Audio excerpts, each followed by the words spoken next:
puberty. It lasted 17 years. I'm a high school graduate. I went to art school. My entrance exam was on a book of matches. I decided to move out of the house when I was 24. My mother still refers to this as the time I ran away from home. Eventually, I ran to Minneapolis, where it's cold, and I figured I'd keep better. Now I'm back in Manhattan. New York, this is your last chance.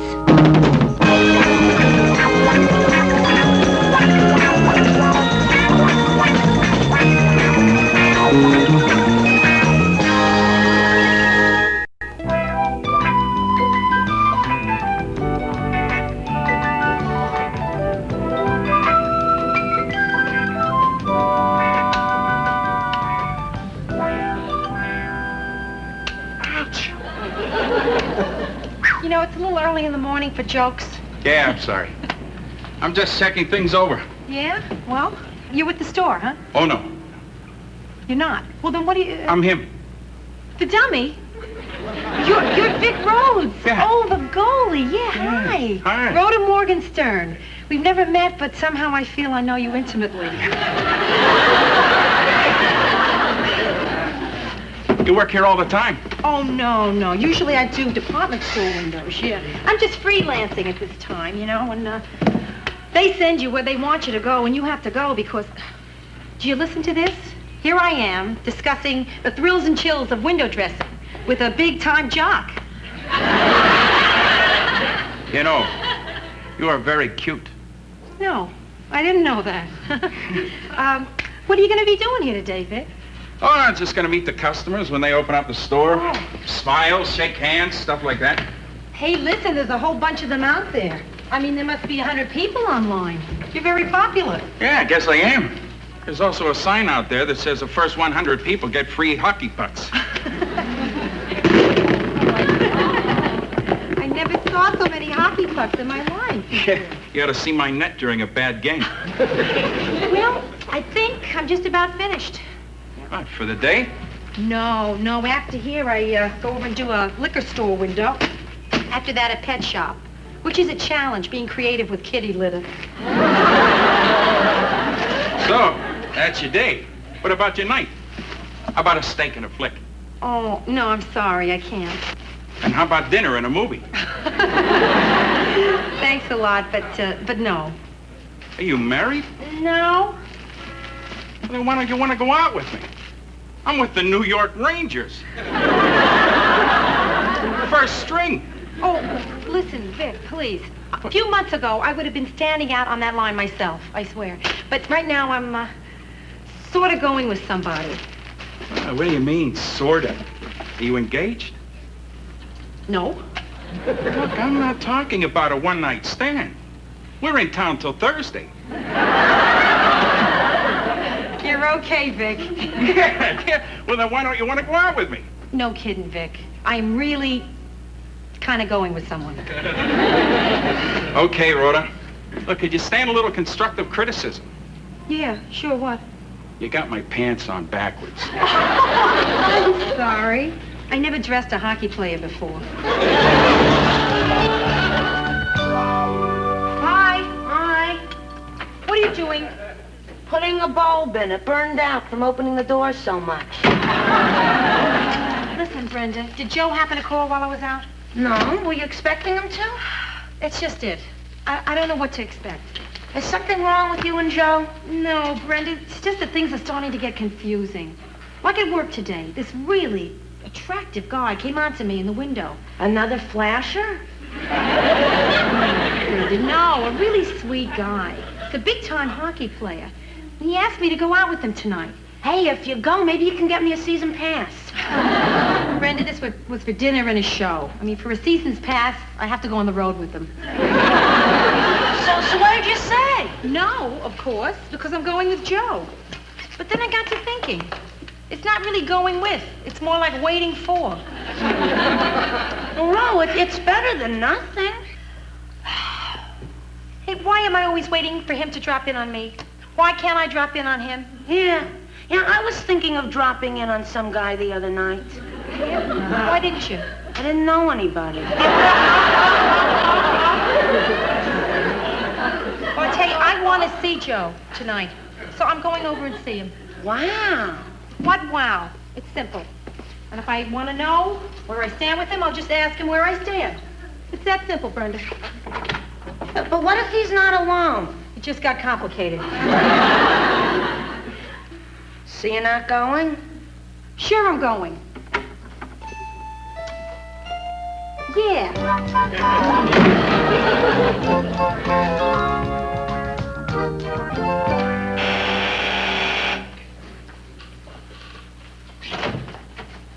Rhoda. Hi, Joe. I just decided to drop over. I mean, many a time you just drop over to my place unannounced, so I figured as long as I want to see you, there's nothing wrong with me coming over here unannounced. It's only fair, right? Right, Rhoda. It's only fair. So I just wanted to get that straight. Bye. Aren't you going to come in? I really don't think I should drop in like this. You've already dropped, so come on in. You sure it's okay? Oh, sure.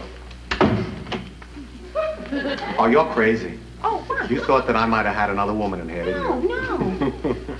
Yeah, I did. Yeah. It is funny, my thinking that, right? Oh, yeah.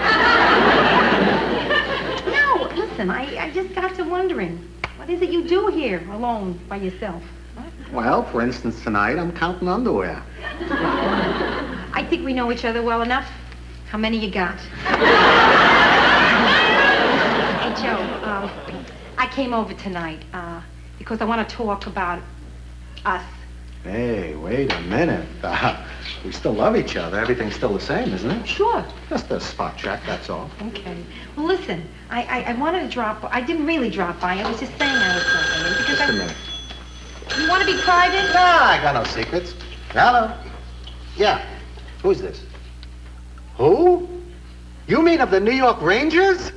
Hey, it's great to get a call from you, Vic, but you must have the wrong number because... Yes, she is. Just a minute. It's for you. Yeah. You want to be private? No, I got no secrets anymore. Joe, hello? Yeah, of course I remember you. Yeah, finally got your pants on right. Easy explanation. Yeah, Vic. Oh, tell me, how did you get this number? Oh, she did. Brenda. Yeah. Well, what emergency did you tell her it was? Hey, Vic, thinking about me while you're in the shower is not an emergency. Hey, listen, like I told you today at the store, I am really going with somebody. And I wish you wouldn't call again, huh? Because this is the best relationship I've ever had in my life. Okay, goodbye. Joe, I don't understand our relationship. Now, just where do we stand? You know where we stand. I love you, you love me. So what are we gonna do? Just keep on loving each other? Hey, don't say just. Okay, what are we gonna do? Keep on loving each other? I need the just. Rhoda, what do you really want, huh? I really want to feel that our relationship is something solid, you know? I mean, I want to know what's going on with us, for sure, without having to guess. Don't you think I feel the same thing? Do you? Oh, sure. Look, honey, we both love each other, so let's do something about it, right? Right. What? Rhoda, let's live together.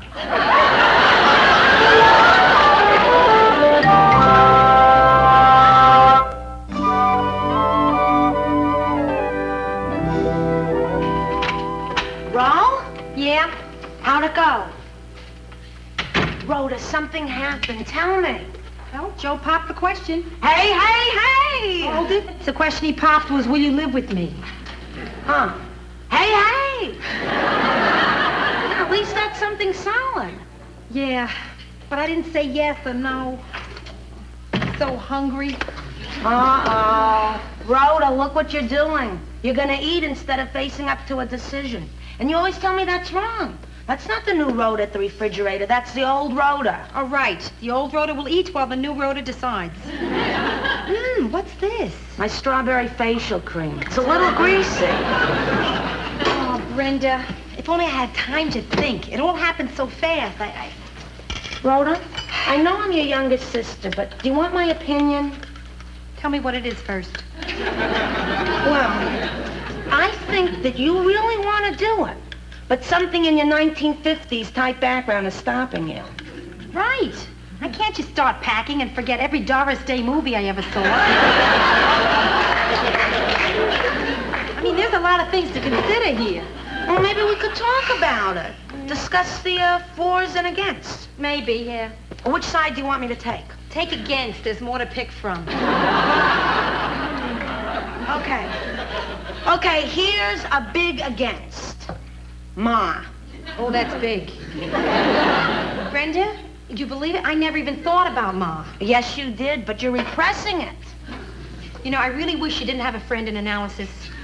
I can't think of any more against. The against are rotten. Let's hear some for the fors. Okay. I'm tired of being alone. I want to share me with somebody. I finally found a man I can love who loves me back. And I don't want to be with him just part-time. I want to be with him every single day, including mornings and weekends. So what's wrong with living with him? Huh? I mean, this isn't the 19th century. This is the space age. And I want to share his space. All right, you're gonna do it. Yeah, I'm gonna do it. And I can fix it so that Ma never finds out. It's ridiculous. I'm gonna tell Ma. You think I want that hanging over my head? No, I'm gonna tell her. The sooner the better. Well, when are you gonna tell her? Now. Oh, surprise! Hi, Pop. How Rhoda. are you? Hi. Hi, Pop. Brenda. Oh, my God. Well, what's this? And what's that? Rhoda, you're not going back to Minneapolis. No, Pop. You're moving in with us. No, but you're getting warm. Where's Ma? Your mother. Yeah. Your mother, your mother. Pop, you don't know if Ma's home or not? Of course she's not. No, Brenda, believe me, when your mother is home, I know it. No, I'm just trying to think where she told me she was going. Oh, of course. She went over to your Aunt Rose's. They're not speaking to each other, so they decided to talk.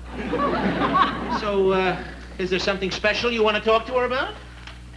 Well, Yeah? Maybe we should come back when the lady of the house is in. Yeah, I think that's best. It is not Rhoda. the sort of thing. Rhoda, are you in some kind of female trouble? Oh, no, Pop. It's nothing like what you're thinking. What? I don't even know what I'm thinking. No, I mean, it's nothing that I've done. It's something she's going to do. Oh, well, do you want to tell me about it now, or do you want to wait until after you do it? Nah. I want you to know. Terrific. Sit down, Pop, huh? Now. Okay, it's Joe. Joe, very nice fella, Joe. The best, the best. Well, see, we really love each other. Oh, boy, do they love each other. Good, good, good. And, Joe has asked me to live with him, and I decided to do it. Brenda, leave the room. I'm old enough to vote. Then go someplace and vote. If anybody wants me, I'll be in the refrigerator. Rhoda, you're telling me that this suitcase is like instead of a trousseau. Yeah, right, Pop. And, I guess what I really want is, your blessing. Rhoda, whatever you do, you have my blessing. Your mother's blessing, you may have trouble with. Pop, see, I just want to be straight with you. I wanted to be honest, but I don't want you to feel bad. Oh, Rhoda, don't worry about me, Rhoda. You just be sure that you take the time to make the right decision. And that you're not rushing into something just because somebody else wants you to. The most important thing, Rhoda, is how you feel. Right. Good. So I'm moving in with Joe. Thanks, Pop. What, thanks? I was hoping I talked you out of it. Listen, do you want me to wait around and talk to Ma about it? No, I'll tell Ma. Are you sure? I can handle it. Rhoda, I can handle it. See what I'll have to do? I'll have to take her down to Miami Beach. That's like when I had to tell her that you were moving to Minneapolis. Oh, right. Sure, that's the answer. Right down to Miami Beach. What I'll do is I'll tell her down there. And with the sound of the breakers, see, she'll only hear every other word and it won't be so bad. Gee, with news like this, maybe I better take it to Niagara Falls.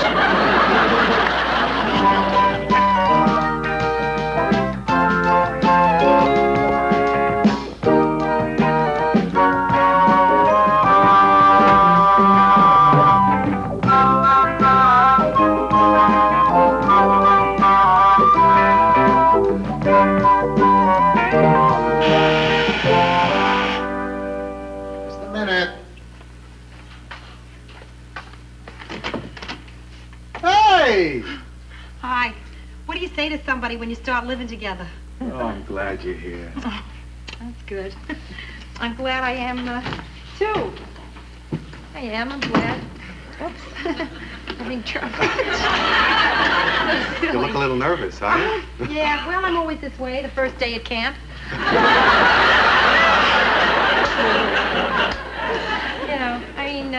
But I don't know why I should feel this way now, Joe. At least here I know who I'm bunking with. Oh, I'm gonna have to get you your own set of keys, and I'm gonna put your name on the mailbox. Yeah. What would you like, Ms. or Miss or what? Oh, for starters, let's go with R. Morgenstern. Why lay it in their lap? Let them guess a little. I'm really glad you're gonna be living here. We're gonna have so much fun. Stop that. Listen. Now, wait. Now, just so I don't feel guilty when it's not so much fun, I want to pay half the rent. That's ridiculous. No. I'll be like a landlord. Good. Then if something goes wrong, I know where to complain. Okay, we'll talk about it, but not now, huh? Hey, what about soap? Soap. Now, listen, I never ever mentioned this when I was a transient, but I really hate your brand. Well, in the demolition business, we like a strong soap. Yeah, I'll tell you what, I'll be daring. We'll buy 2 soaps. Yeah, Joe, but you only have 1 dish there in the shower. I mean, you put a bar of soap on top of another bar, the top one always slides off. Okay, we'll put your soap in the soap dish, and I'll get one of those bars that you put around your neck on a cord, soap on a rope. Very good. Hey, you sure you never done this before? Let's unpack. Come on. Now, listen, it can wait till the morning, huh? Okay, I'll put it in the closet, and, hey, listen, if there's anything around here you don't like, tell me. Gee, you make it sound so permanent. Well, yeah. As far as I'm concerned, it is permanent. Yeah, keys, mild soap, strong soap, name on the mailbox. I mean, it's almost like the real thing. Rhoda, what's wrong? Nothing. I'm a little nervous is what I am. But really, Joe, believe me, I really feel happy. I am. I mean, everything's wonderful. This is probably the best night of my life. Except something just occurred to me and... What? No. Now, maybe I better not mention it because we're just starting out living together. Forget it. Tell me. No, I'm not. I'm not going to tell you. I feel guilty and I'm... Hey, if we're going to start living together, we got to tell each other everything. Okay, Joe, I want to be married.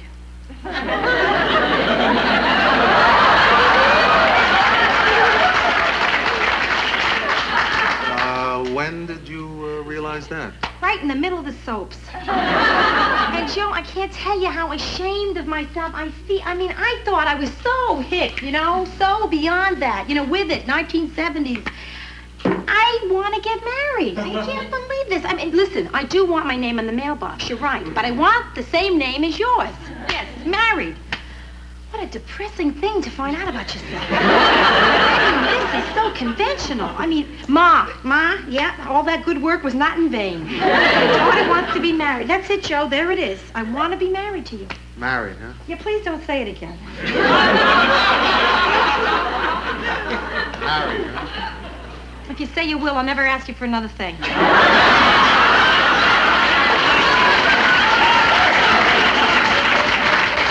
And that's what you really want, huh? Oh, yeah, Joe. I really, really do. I'm real sorry. Look, Rhoda, I love you, but once you've been divorced, you get a little, I don't know, you get frightened of marriage, Are you kidding? Listen, once you've been single, you're frightened of marriage. Joe, I'm so sure about us. I really am. Look at me. Look Look how sure I am. You sure look sure. Well, I'd be lying if I said I hadn't thought of marrying you, Rhoda, but that's why I figured it was such a good idea for you to move in. I thought that we'd talk seriously about getting married once we were living together for a while. Oh. But Rhoda, it's been only 45 seconds. They've been good seconds, Joe. Rhoda, they've been some of the greatest seconds of my life. Okay, let's do it. You mean it? You try and get out of it. You mean it? Hey, hey, hey!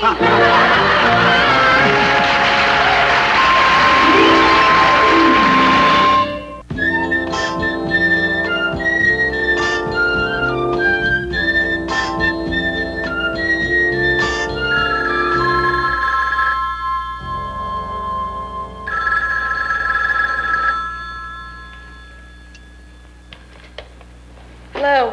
Hiya, Mary. Who is this? It's me, Rhoda. Hey, did I wake you up? I don't know. What time is it? Well, it's 2:30 in the morning here. Then I think you woke me up. Rhoda, are you all right? Oh, yeah, I'm just great. Listen, are you sitting down, kid? Yeah, should I be? Nah, not for this. Because if you're sitting down, you won't be able to jump. Rhoda, what is it? Mary, I'm getting married. Married? You and Joe? Yeah, right. You're jumping, aren't you, kid? Well, just keep on jumping. I'll tell you when your 3 minutes are up.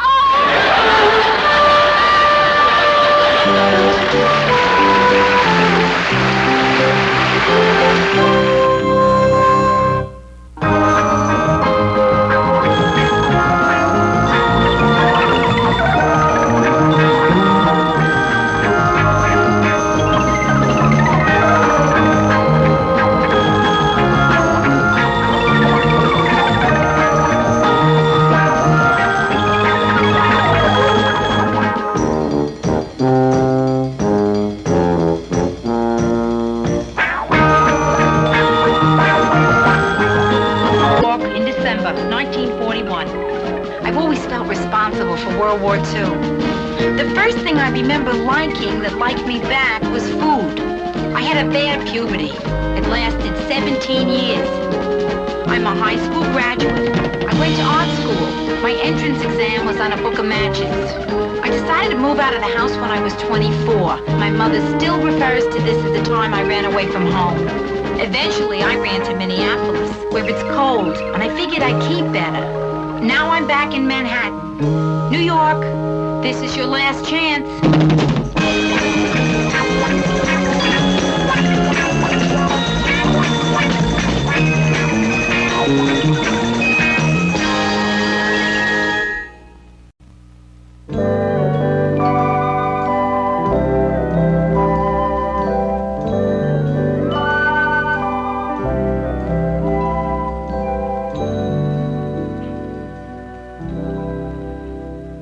Does Joe like waffles?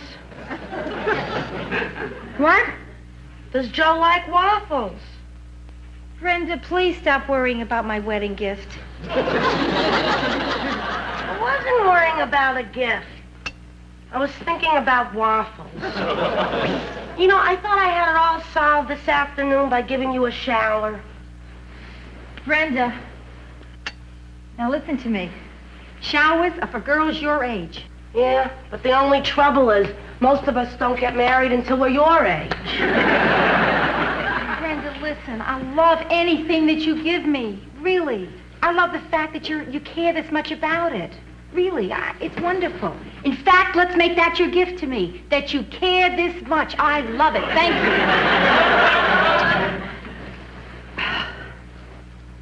How about a yogurt maker? I really feel stupid bothering you about this, but I mean, it's so deep now. It's really important I come up with something good. I might be the first person to die of wedding gift failure. Want some health cereal? Sure.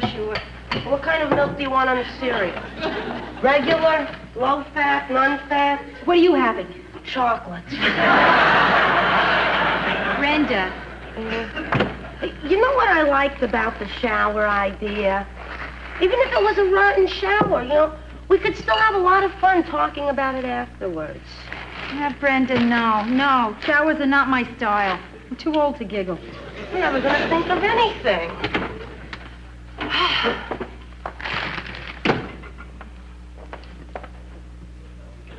Okay, maybe the shower is not such a bad idea. Yeah? Except I don't know if I can be guest of honor at an affair where everybody's talking about you. Oh, you've heard it all before. Have I? I mean, darling, when I heard Rhoda was getting married, I screamed so loudly. that my husband rushed right in from the new dry heat sauna and said, Helen, don't tell me Rhoda Morgenstern is getting married. Well, my dear, you could have knocked me over with a paper towel. I mean, that girl. She's 33 years old, and this is her first time around the track.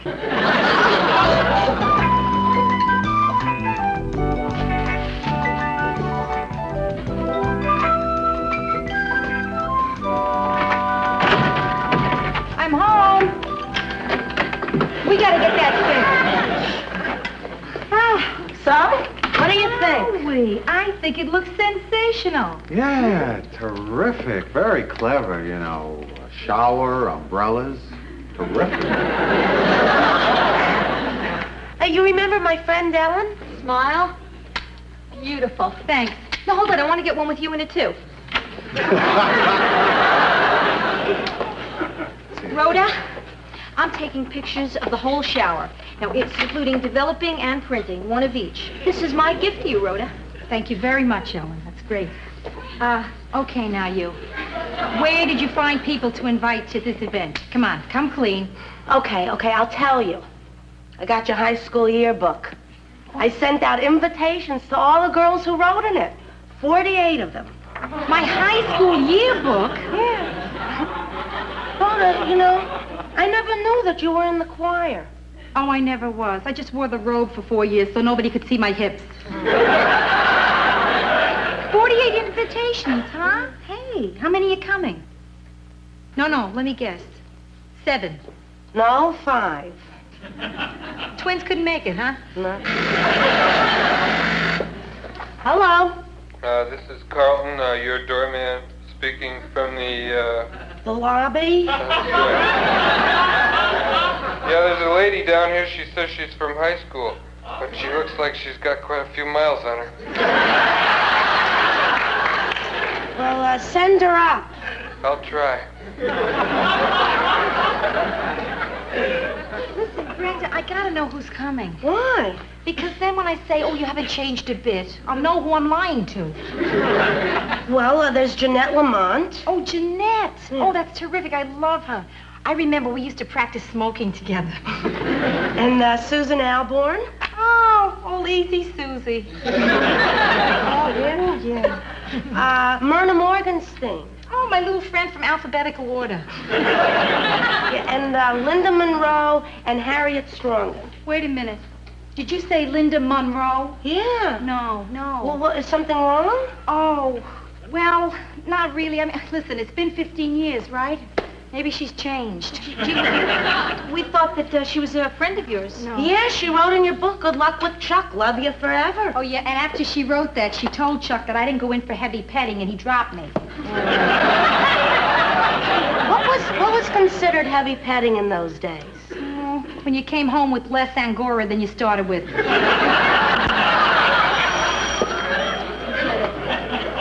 we go. Rhoda Morgenstern? Myrna Morgenstein. Hi there. I'm so happy for you. I mean, I was happy at the other 79 showers I went to for our class, but not as happy as I am for you because you're the last one. Myrna, I want you to meet my sister Brenda, and this is her friend Ellen. Nice to meet you. Same here. Oh, Myrna, I remember back in school when they used to call roll. Everybody would say here, except you. You always said present. That was my only way of being different. I was very shy back then. So, Myrna, tell me, what did you do after graduation? I went right home.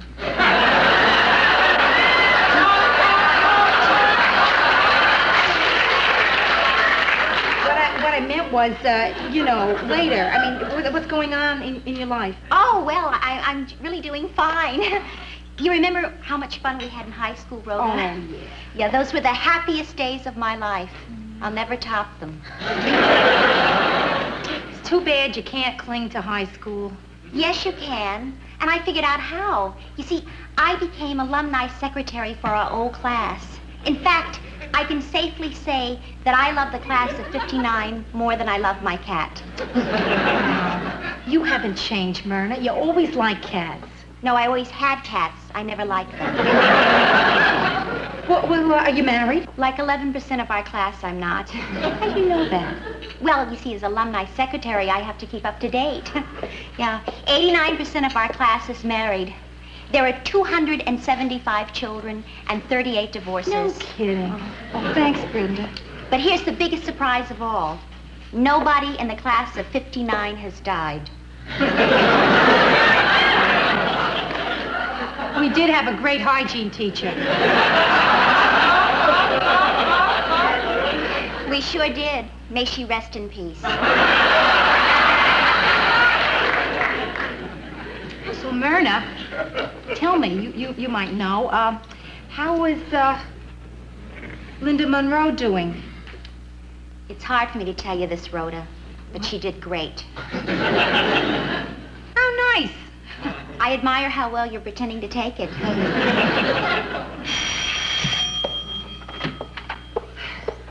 Rhoda! Rosie! It's Susie! Oh, look at you. Oh, Rhoda! You must have some great diet you don't even show. How far along are you? How far along? Yeah. Oh, Susie, this is a bridal shower. A bridal shower? Oh, shoot.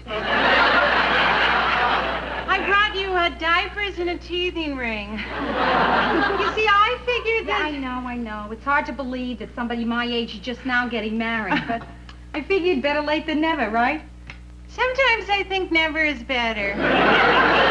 This is number 5. Oh, Susie, then you're going to need these before I do. Rhoda, what kind of birth control are you using? Oh, the pill. That's what I used.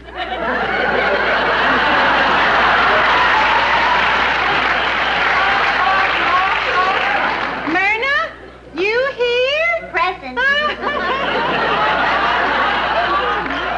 It's sure been a long time, Susie. Oh, it's so good to see you. Woo. Wait, no. Myrna, I haven't seen you in 15 years. How are Timothy, Patrick, Gail, and Andrew? Myrna, how are you? Oh, listen, I keep up to date. I'm just sorry I didn't send a note last month when Timothy got his swimming certificate. That's okay. Susie, Yeah. this is my sister, Brenda. Hello. And her friend Ellen. Yeah. Susan. Pardon us for not rising. So, Susan, when's the happy day? 9 months ago.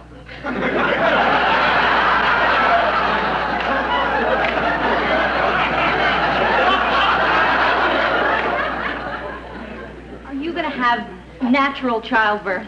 No, I had it with the first 3. I lost interest in the miracle of birth.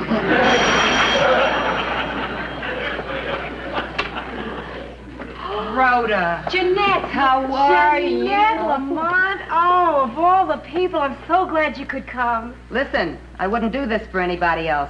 But if I don't do it for my best friend from high school, who'll I do it for? Nowadays, my best friends are people I don't even like. Some of the girls are already here, Jeanette. Say hi. Oh, here, give me that. That's mine. Same. Hello. Can I help you? Hello. I'm Harriet Strongen from the Bronx. and I got your invitation. Uh-huh. Do we know each other? See, this party is for people that I went to high school with in 1959. 1959? That's the year I retired. From what? Everything. There was only one Harriet Strongen in the phone book, so I sent her the invitation. I made a mistake. Well, I'm sorry we got you here for nothing. You're having cake. I love cake. Would you like to stay? Please stay. Oh, well, thank you. And you can keep the gift. It's a lavender sachet. I hope that men still like the smell of lavender. Too many things are unscented today.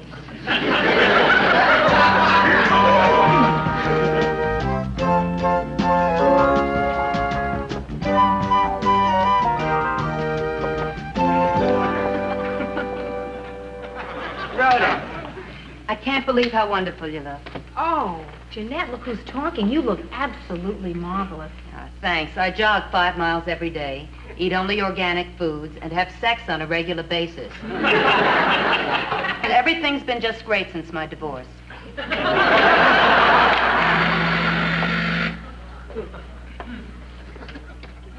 Yellow. Hello. This is Carlton, your doorman. Oh, hiya, Carlton, old buddy. Hey, have you been drinking? What makes you think that? 'Cause the first time I can understand what you're saying. Well, what do you need, pal? There's a lady down here to see you. Who? I don't know, but she's wearing a black hat. It's either Linda or Billy Jack. Gee, Rhoda, you know, I'm sorry I invited this person who bothers you so much, but I didn't know. Oh, Brenda, I know you didn't know. I should have gotten you a waffle iron. Here.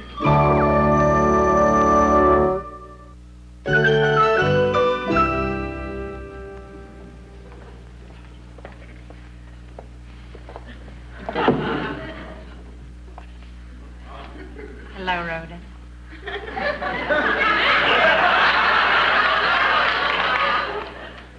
Hi, Linda. Gee, it's, nice to see you. It is? Yeah. It's nice. Well, yeah, it's nice. Here's a little something for you. Oh, well, thank you, Linda. Oh, Rhoda. Let me look at you. Come on, Linda. I said, let me look at you. Sure, of course. I didn't know you were that serious. My. You must be so proud of what you've done to yourself, Rhoda. It's amazing. You're absolutely attractive. Well, you know, Linda, it's... Champagne, Linda? Who's this? Nobody, nothing. It doesn't matter. They're just a relative. That's my sister. Oh, here, darling, take this, will you, and put it somewhere safe, huh? Sure. I'll put it in the fur room. Oh, will you look who's here? High school. Hi, sweet Myrtle. How lovely to see you. Look pretty good, kiddo. Hello. Susie. I haven't seen you since graduation. You haven't changed a bit. How many is this? This is 5. You ought to take that husband of yours, chain him to the kitchen sink. It wouldn't help. He'd get me while I was doing the dishes.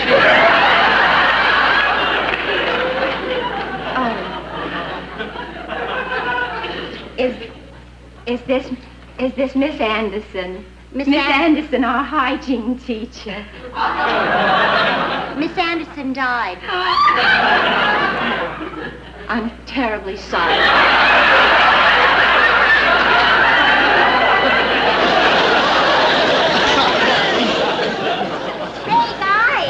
It's really hard to get a group of alumni together, so if you just fill me in on what you've all been doing, I'll put it in the newsletter. Certainly. Terrific. What would you like to know? Everything. Brenda, I need a lot more champagne. How much money do you have? My, what a fun question. We heard you were rich. Well, rich is a relative term. All depends what you consider rich. I don't consider myself rich. It all depends what you call rich. What do you call rich? Over $2 million. Then I'm rich. Matter of fact, if you consider 3 million rich, then I'd still be rich. I don't believe it. $3 million. What do you Thank you very much. It wasn't easy. Don't forget, in 1959, there weren't as many opportunities for women as there are today. I had to do it the hard way. I married money. But we're here to celebrate Rhoda's wedding, right? Rhoda's wedding. To Rhoda. Oh.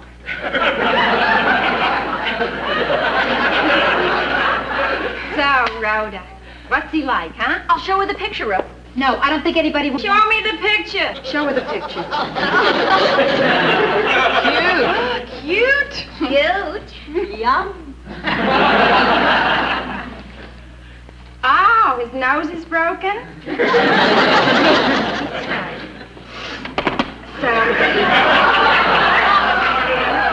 Huh? Remember when we both tried out for cheerleader and you didn't make it because you couldn't boom-a-lacka? I never tried out for cheerleader. You most certainly did. No, I didn't. I remember it distinctly. If you remember it, I guess I must have. Rhoda? Would you like something to eat? No, darling, thank you. I'm saving my appetite. My husband and I are going to a really wonderful place for dinner. Well, this is wonderful. I trimmed the fat. Speaking of trimming the fat, you know what I mean?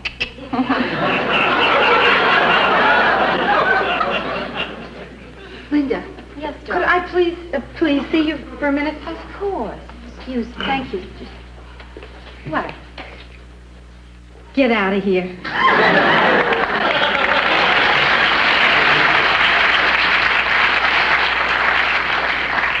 Is it too much cheap champagne, Rhoda? You have 20 seconds to go. Is it jealousy? Is that what it is, Rhoda? 15 seconds, Linda. I think I'll stay a while. No, listen, I'm not going to back down this time. Not this time. What can you do? I can, tell everybody in this room that in 3 years you didn't take your gym suit home to be washed. I have to go now. It was wonderful to see you here. You couldn't look better. Take care of yourself. Will you, sweetheart? Lovely to see you. No, I just dropped by to wish Rhoda well and give her a gift.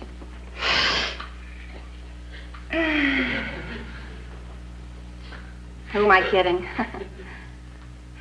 Rhoda asked me to leave.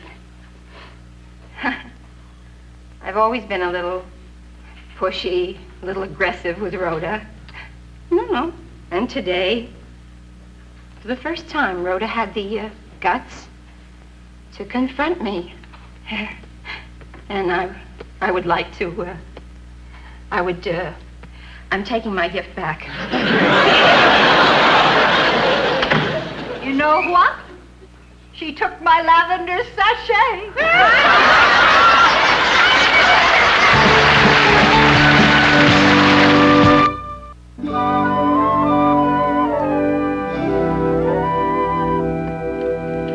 So aren't you going to watch me open Linda's gift? Is it ticking?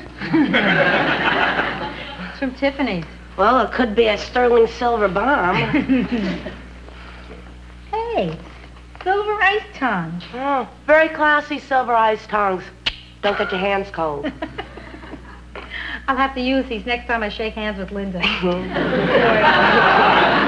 Brenda, thank you for a wonderful shower. Really. Yeah? Yeah.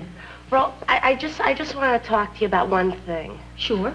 Well, you remember when you were taking all that stuff from Linda when she was laying it on you? Yeah. And the only time you spoke up was when she started to put me down? Yeah. Well, I just wanted you to know Yeah, I know that you're 21 years old and you're perfectly capable of taking care of yourself. Yeah. No, that I can use all the help I can get.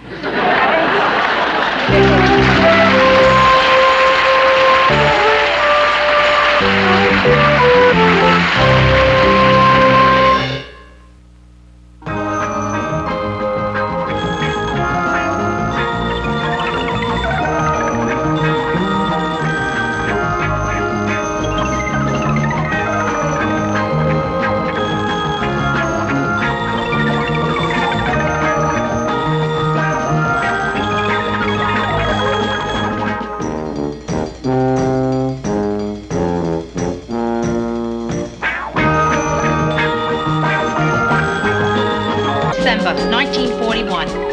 I've always felt responsible for World War II. The first thing I remember liking that liked me back was food.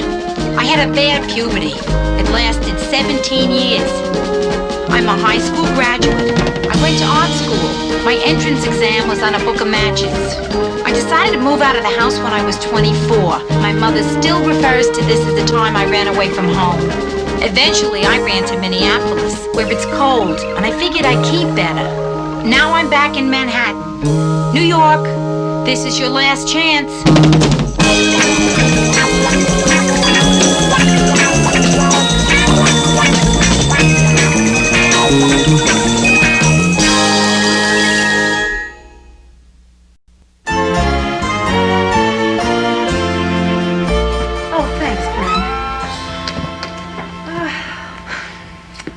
I can't believe it. You know, it seems like just yesterday you moved in, and here you are moving out to get married. Yeah. Well, someday it's going to happen for you, Brenda. You meet a wonderful guy, fall in love, decide to get married, and be just as nauseous as I am right now. Oh, that's Joe for the trunk. Listen, can you... I got it. Thank you. Hi, Joe. Hi, honey. Hiya, Bren. Hello, Joe. I'm going to miss that around here, too. The lingering scent of Aqua Velva. Truck's ready, huh? Yeah, all ready, Joe. Listen, why don't I get Carlton to give you a hand? The doorman? No, he's really loaded again. What do you mean, really? He just blew his whistle to hail me an elevator. Hello? This is Carlton, your doorman, from your lobby, you know. Good, Carlton. You know where you are. What is it? There's this strange woman on her way up. Strange woman? Why didn't you find out who it is? I know who it is. It's your mother. Thanks. You know, it might be my imagination, but I think I'm starting to smell scotch coming through this. Hey, what's Ma doing here? She's probably coming to reopen negotiations. There's nothing to negotiate. We decided to get married quietly in the judge's chambers, and that's it. Right, Joe? Hey, it's up to you. I'm staying out of it. I'm still getting over my first wedding. Bad, huh? Well, I knew I was in trouble when the minister said you may kiss the bride, and she said, don't smear my makeup.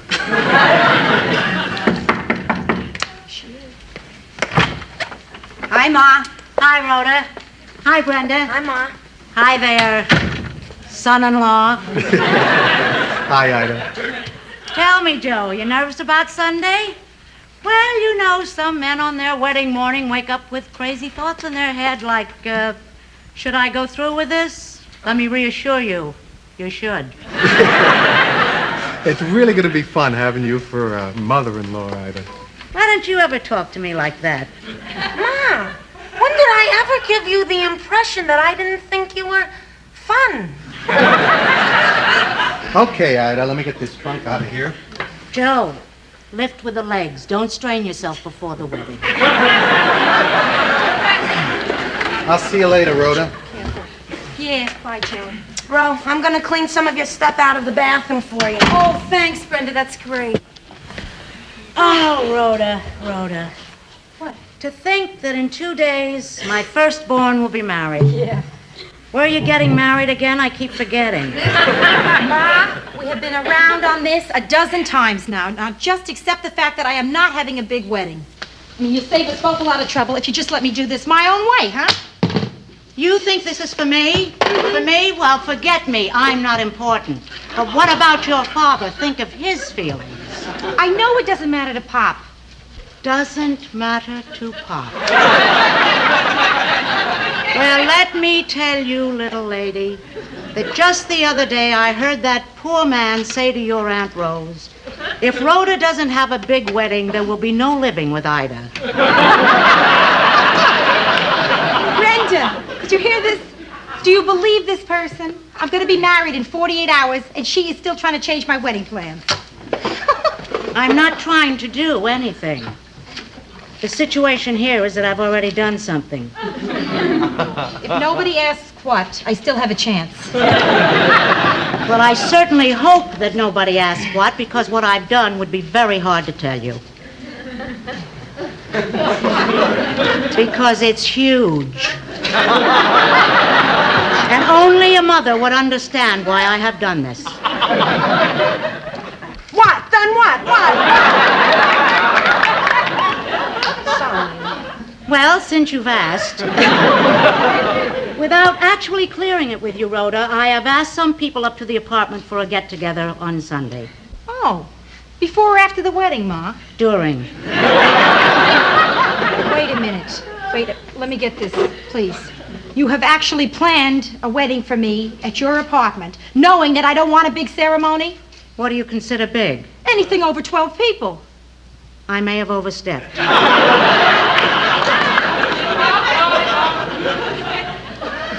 How many, Ma?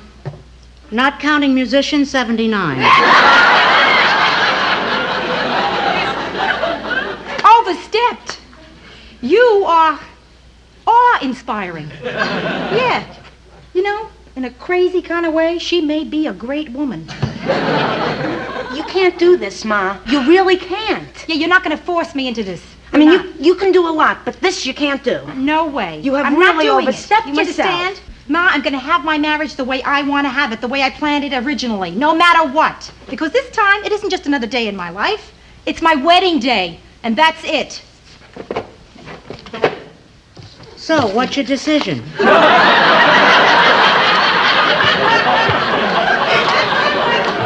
are we kidding, Rhoda? She's gonna get you. How?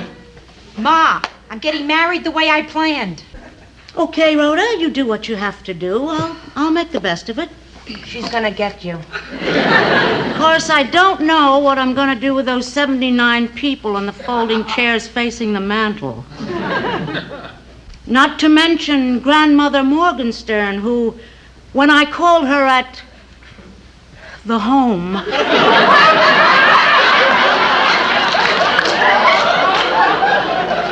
to invite her to your wedding, said that she never thought that she'd live to see you get married. I just hope the disappointment doesn't...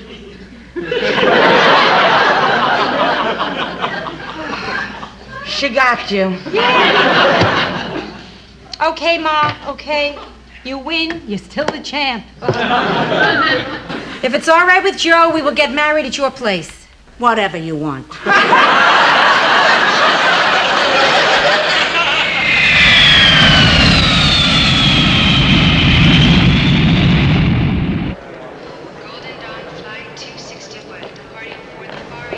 Mary! Oh, Rhoda! Mary! Hi. Oh, Mary. Oh, wow. What happened to you? Oh, well- I thought you were coming in last night. I know. The Minneapolis airport was fogged in. I was there from 7 o'clock last night until 5 this morning. I must look awful.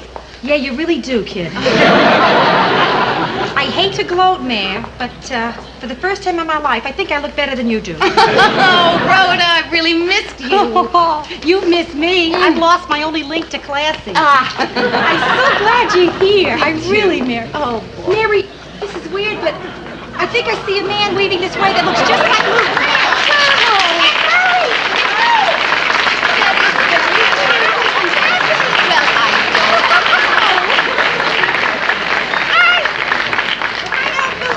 I don't believe this. Sorry we're late, Rhoda. We wanted to freshen up a little. Oh, I'm so happy for you, Rhoda. Oh, Mary Lou. Wow, Lou, what a hug. That is no longer a hug. You are now holding him up. What are you guys doing here? Well, they drove me to the airport, and we sat around talking about you and the wedding. Yeah, they gave us free liquor. We toasted you a few times. And a few more times. And then Mr. Grant said everybody should do at least one dumb, crazy thing in his lifetime, and this one agreed. And here we are. Hey, it's crazy, isn't it? And I'm not a guy that does crazy things, right? Oh, but I'm so glad you did it. Because now 3 of my favorite people in the world are here for my wedding. Surprise!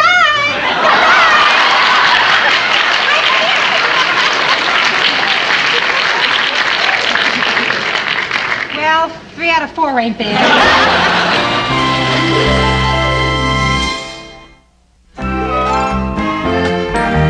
I'll go get our luggage, Lou. I have my claim checks right here.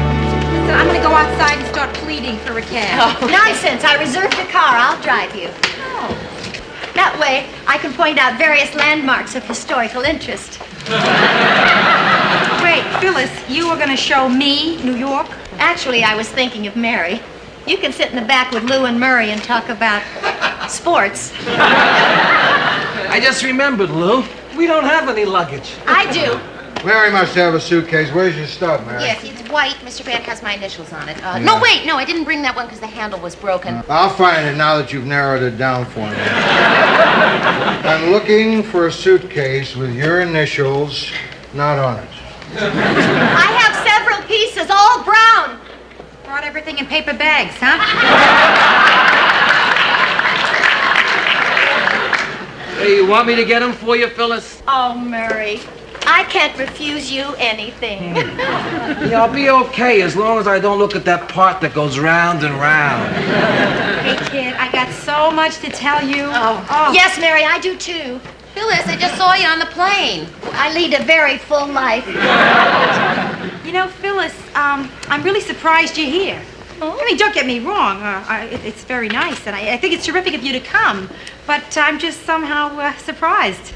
I don't know why. Could it have anything to do with the fact that I wasn't invited? That might be it. Your friendship has always been very special to me, Rhoda. I wouldn't deny myself the chance to meet the man you finally hooked. I'll get the car. Can you two manage? We'll try. Always keep the clasp next to you. You're in New York now. So, tell me all about the wedding. Okay. Well, you know the simple ceremony in the judge's chambers? Yeah. Out. What? The entire scene has moved uptown to my parents' apartment in the Bronx. Yeah. At this moment, my mother is cornering the market in chopped liver. Oh, Rhoda, you're getting married at home. That's wonderful. Yeah, there's more. My mother bought me a wedding gown. White, with a veil. Oh. Yeah, it took me 2 hours to talk her out of adding a train to be carried by 5 little cousins. Listen, I just can't wait to meet Joe. Is he wonderful? That's uncanny. You've never met him, and you just described him to a T. And listen, if you like his type, let me know. Oh, there's a lot more of them here than there are in Minneapolis. This is where they come from. For some strange reason, I feel like calling somebody Buana.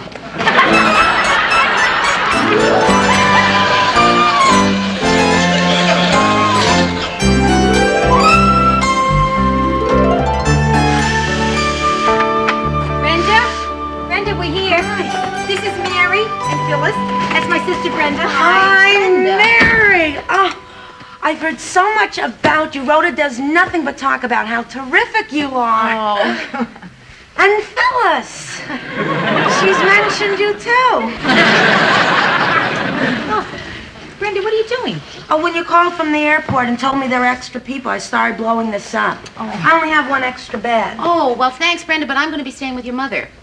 Phyllis? Me? Sleep here on a balloon? How very thoughtful of you. As it happens, I made plans to stay at a small but smart East Side hotel. Just getting courage up to go back outside. It's a shame you went to all the trouble of blowing that up. Oh, that's okay. I can always use it for a dress form. What do you mean, getting your courage up? I had a shattering experience just now. When I parked the car, I don't want to talk about it in front of the child. Me! She means me! The child can handle it. So what happened? I was assaulted. Assaulted, Phyllis. All that happened was that a man asked us for a quarter to buy some soup. Mary, you silly goose, you don't believe that's all he was after, do you? Soup was just to give him strength for what he really wanted. The city has changed. It's not my Gotham anymore. Suddenly, it's a hostile environment. Place where I can walk into an apartment house and be accosted by some derelict lurking in the lobby. That's all right. He works here. Well, somebody's going to have to walk me to my car. I refuse to be attacked before I even get out of the building. Yeah, there's a better selection of bums on the street. Okay, I'll walk you to your car, Phyllis. Thank you, child. Mary? Rhoda, I'll see you tonight. This is all a fascinating experience. And who knows? Someday we may all look back on it and smile.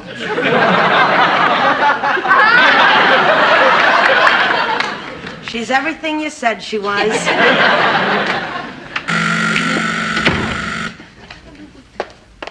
Yes. Hello, this is Carlton, your doorman. Yes. What's his name? Joe is coming up. Mary, Joe's here. He's here. Oh, I know you're gonna love him. Oh, I'm sure I will. If you don't, I'll go nuts. Oh, come on. Yeah, oh, Mary. I mean, I won't call off the wedding if you don't, but I really want you to. Rhoda, I have a feeling I'm going to adore him. And I'm going to be so jealous of you that I'll be miserable for the rest of my life. Boy, I sure hope so. Rhoda, what the hell is wrong with that guy? Is he always drunk? Does he ever do anything else? Joe, this is Mary. Hello. Pleased to meet you. Oh, boy, what a day. It started out with the building inspector. The moron, he says, unsafe. I said, of course it's unsafe. That's why we're tearing it down. That's the kind of half-wits that we got working in this city. It was a miserable, dirty job. That clown came in and he messed up everything. I got myself a parking ticket, and now that drunken doorman of yours, he tells me I gotta use the service entrance? You don't even have a service entrance. I tell you, the people in this city are getting dumber and dumber by the minute. I gotta go wash up.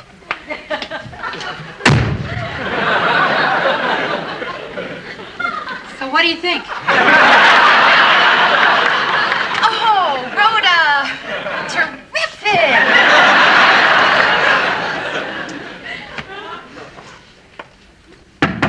Yeah, come on in. I'm just washing up. Listen, Joe. I don't care what kind of a day you had at work. That is my very best friend in the world standing out there, and you just acted really cruddy. Well, what'd you expect me to do? Kiss a hand? No, but I thought at least you could be nice to her. Hey, considering how I feel, I was nice to her. I mean, what do you want me to do? Forget that I'm ticked off and do a whole social number? That's exactly what I expect. Mary! Yes? I didn't get a chance to say welcome to our fair city. Oh, and I didn't get a chance to say how truly wonderful it is to be here. You heard everything we said in the bathroom. Yeah, I sure did. Now, you understand. You're bugged all day on the job, and look, I'm really sorry. I'll be okay in about an hour. Hey, Joe, you're okay right now. It's really nice to meet you, Mary. It's nice to meet you, too.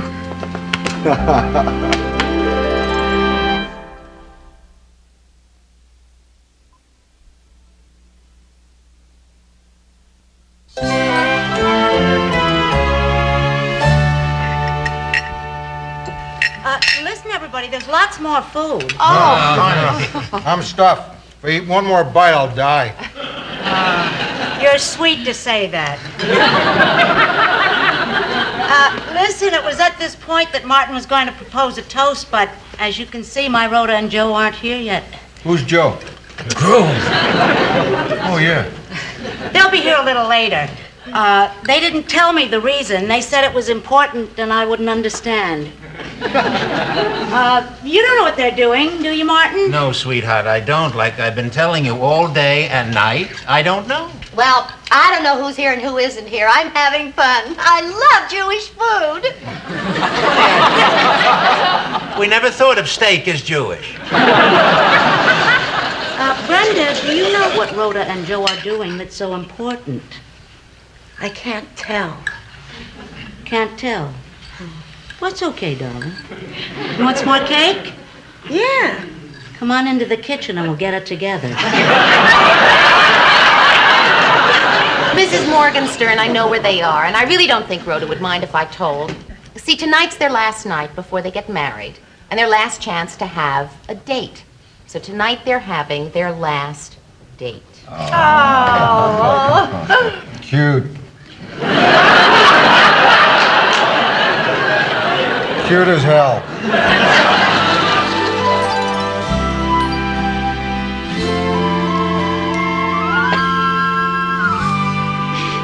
You finished? Yeah. You didn't eat anything. Yeah, but this is the last night I have to watch my weight. Joe? Yeah. Listen, no. Yeah, I want to ask you. Go ahead no, and ask me. No, never mind. No, Come no, on. it's hard. Why should it be hard for you to ask me anything? Joe, you'll never understand me till you learn to be insecure. Okay, I'll ask you. Joe, do you have any misgivings about tomorrow? I mean, any second thoughts? Why am I being subtle? Is there something in you screaming, how do I get out of this? No. Joe, you can tell me the truth. Really, please. It's only natural. Okay, sure, I've had a few thoughts. What? But it doesn't mean anything. Oh, come on, haven't you had a few minutes where you were worried whether you're doing the right thing? No. No, not one. But I spent a lot of time wondering if you're doing the right thing. Oh, Rhoda. Yes. Joe, there's a lot you don't know about me. Like a lot what? of stuff. Okay, I'm going to tell you. First off, I'm not easy to live with. I'm overly sensitive. You look at me cross-eyed, I go to pieces. So I love reassuring you. No, you won't know when it's happening. See, when I feel hurt, I do one of two things. I withdraw or attack. And the eating thing, Joe, sometimes I go 2 days straight talking of nothing but food. I'm boring. I'm a boring person, Joe. Not to mention my temper, or my mother, or the fact that I have no experience whatsoever living with a man. I mean, Joe, there's your life, Joe Gerard, stretching out in front of you. You're going to be living with a woman who is either crying or mad at somebody, or talking about food. One terrific life. Oh, I really must love you. I feel so sorry for you. Look, Rhoda, everything you just told me about yourself, I know. And well, you want to know a surprise? Sure, I know. You're going to say you love me for all those things. No. Some of those things are really a pain. And some of my things are a pain. But I have no choice here because I'm in love. And I've been around long enough not to try to change someone. So I just want to ask you one thing. Sure. What? If you could fix that thing where you attack, because that really scares me. Oh, Joe, I'll try, I swear. Believe me, I'm going to try. You're looking at somebody who's going to get E for effort in this marriage. Marriage. Yeah. This is my last night single. Mine, too. I was more single than most people. Hey, you know what would be an appropriate thing to do tonight? I mean, before we go up to see your mother? What? Just so we're ready to settle down, let's sow our last wild oats.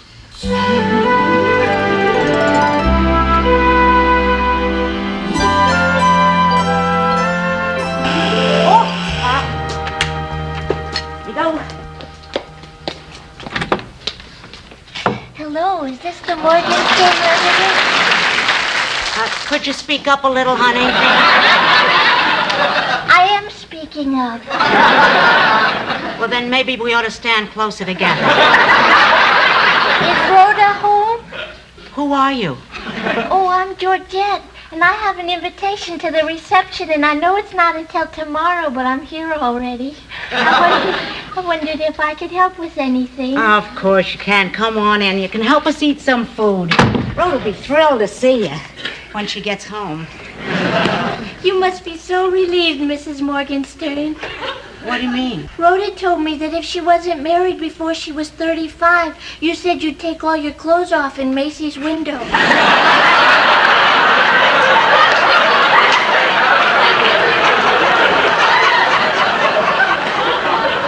Lower your voice, honey. Everybody, Georgette, and vice versa. Yes. Hello. Hi. Please don't get up. This always happens. I tell them not to get up, but they always get up. Then I say that and they sit down. Georgette, why didn't you fly in with us? I wanted to drive. You drove all the way? Yes, and I had to ask a lot of directions, so I learned a lot about the people along the way. You can tell so much about people by driving through their state. Oh, like what? Wisconsin people are very patient. I got lost there 4 times, but they were very helpful. One of them gave me a piece of cheese. Illinois people are nice, except for some men at a truck stop who kept asking me, "What are you hauling, honey?" Ohio. I don't remember Ohio. In Pennsylvania, though. Georgette. Yes, Phyllis? You know I love you, dear. But trust me, that is not an interesting story. Everybody, look who's here. Georgette! Hello. Oh, I'm so glad you're here. How are you? Terrific. Oh, good. When'd you get in? I just got in. Oh, boy. And did you fly? No, I drove. It was such an interesting trip.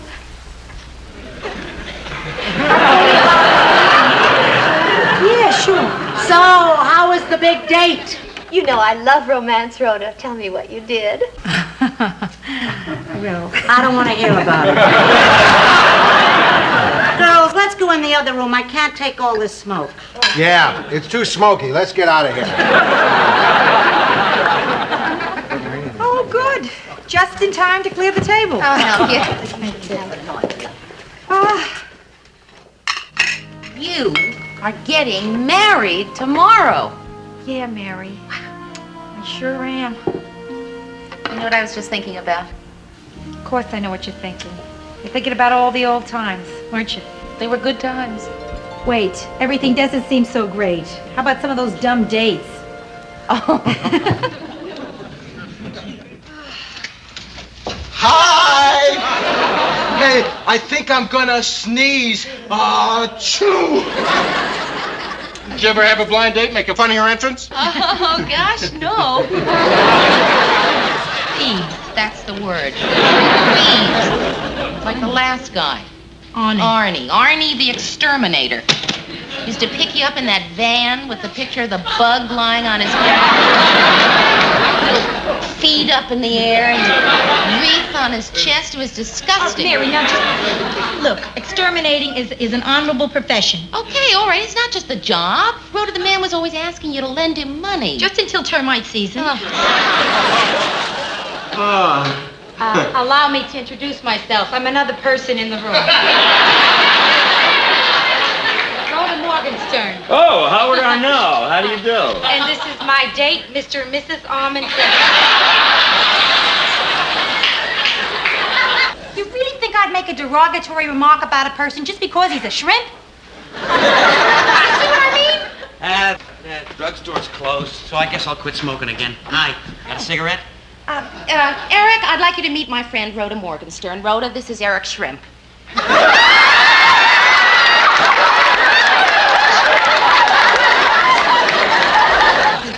Phyllis, Ben and I aren't getting married. He's not my type. What do you mean, he's not your type? He is witty. He is attractive. He's successful. He's single. He's gay.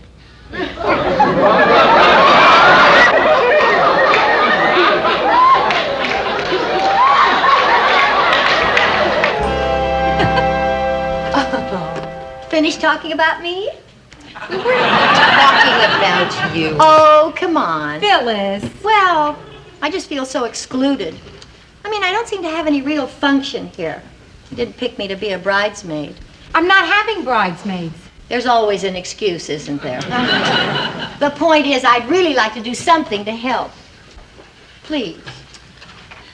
Well, you know, tomorrow everybody's going to be very busy, and I don't like the idea of a limousine, so since you rented the car, you want to pick me up? Sure. Oh, and I don't mind the inconvenience. I think it's the least I can do considering all the great times we had together.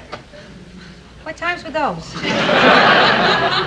I wrote her. It's after 12 o'clock. It's our wedding day. Oh, how wonderful!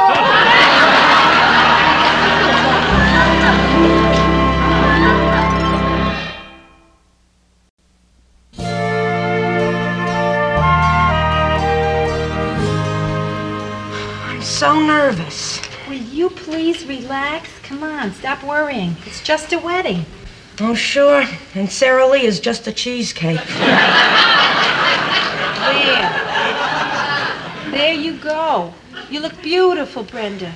Just like a painting. Oh, yeah. I can even see the little numbers. Oh, Ro, I have something for you. Oh, what? Your first wedding gift. Oh. I found it in a secondhand bookstore. A discreet marriage manual for the demure young woman. When was this published? 1900. Oh, I can tell it's old. They only list one erogenous zone. And it's not even a good one. Wonderful, thank you. Hello, Ma. Oh, hi, Mary. I thought it was... Oh, sure, put my mother on. Probably too shaky to work the dial. Hello, Ma. Yeah, you want to talk to Rhoda? All right, Mrs. Rhoda. She's making nervous jokes. Hello, Ma. God bless you, too. Oh, I thought I'd wear the white dress. You know, the long one with Now, Ma, please. I mean, how hard is it to get into a dress, huh? So what if I send Brenda up there to help you get into it? Well, listen, everybody's going to be looking at you anyway. Well, I figure somebody jumps up on a chair and hollers, whoopee, they're going to attract some attention. Okay. No problem. Because if I need any last-minute stuff, Phyllis can help me out when she picks me up. Yeah. Now, Ma, please. Okay. Brenda, I'm telling you that dress is gorgeous. Well, it's got a lot of miles on it. This is its 5th wedding. And if it hears you're next one more time, it's going to throw up. Great. Listen, I'm glad you're already dressed. You gotta go uptown to the Bronx and help Ma get ready. She's been ready for 30 years. True. But okay, Ro. All right, good.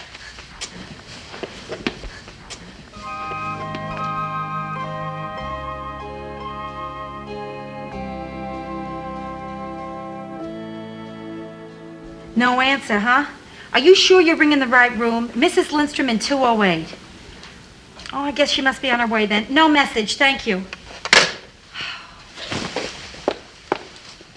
Carlton, the doorman. Yes, Carlton, this is Rhoda. Now, I'm waiting for a blonde woman, slightly overdressed, a little too much makeup, looking like she's in a hurry. Have you seen anybody like that? Seen him. I kicked 3 of them out of the lobby last night. No, Carlton, this is a friend of mine. I'm waiting for her to take me to my wedding. Carlton, I'll be right back. Hello. Oh, hiya, Brenda. No, I'm completely ready here. It's just that Phyllis is very late. Yeah, is anybody there yet? Standing room only, huh? They weren't going to miss this one, were they? No. Listen, I'll call you the minute Phyllis gets here so you know when we're leaving. Yeah, so long. Carlton, you still there? Hello, this is Carlton, the doorman. Yes, Carlton. Now listen to me, please, carefully. Now, this blonde friend of mine has a dark green car. She might be having trouble finding a parking space. How's the traffic? Traffic? Yep, it's out there. Listen, I'm going to come down there and look for her myself. Oh, good. It'll give me a chance to kiss the bride. Carlton, there's a buck in it for you if you keep your hands off the bride.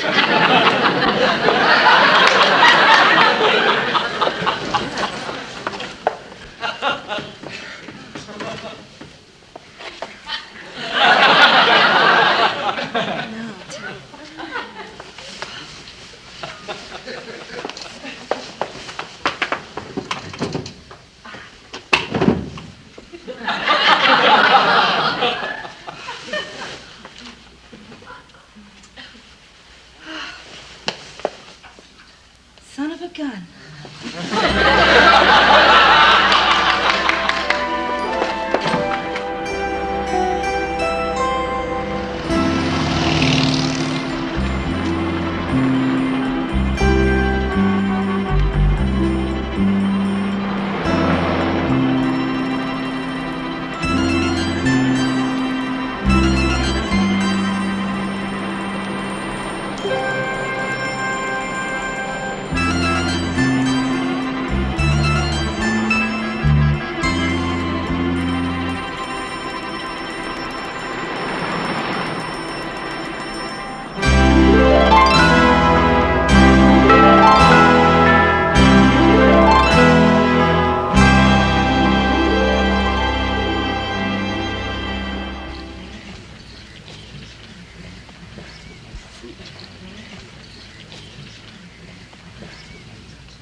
Mary? Yes. Excuse me.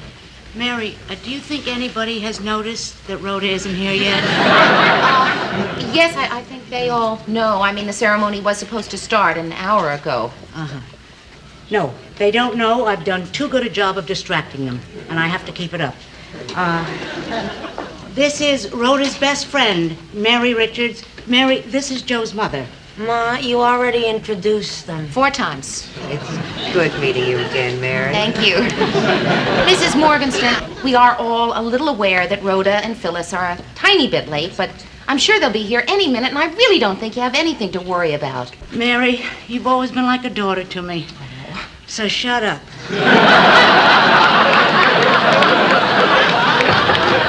Hi! Phyllis! You don't know how glad we are to see you. My, what a reception. Apparently this dress is everything the lady at Bergdorf said it would be. Phyllis? Yes, Mary. Where's Rhoda? I don't know, I just got here. Oh, my Lord, I was going to pick her up, wasn't I? Phyllis, how could you? I'm sorry. She forgot to pick her up.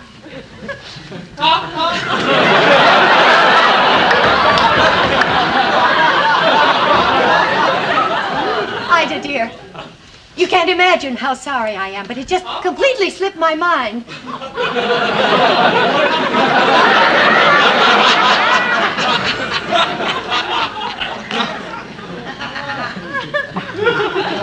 You know, I wouldn't do anything like this intentionally. Anyway, Rhoda's such a clever, resourceful girl. I just know somehow she'll get here and everything will be just fine and we'll all end up laughing about it later, don't you think? I'll kill you.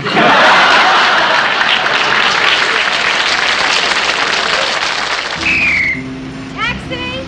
Taxi! Taxi! Taxi!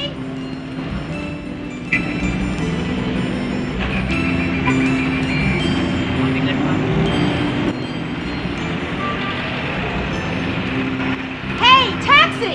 Hey! Hey, taxi! Hey! Over here, cab!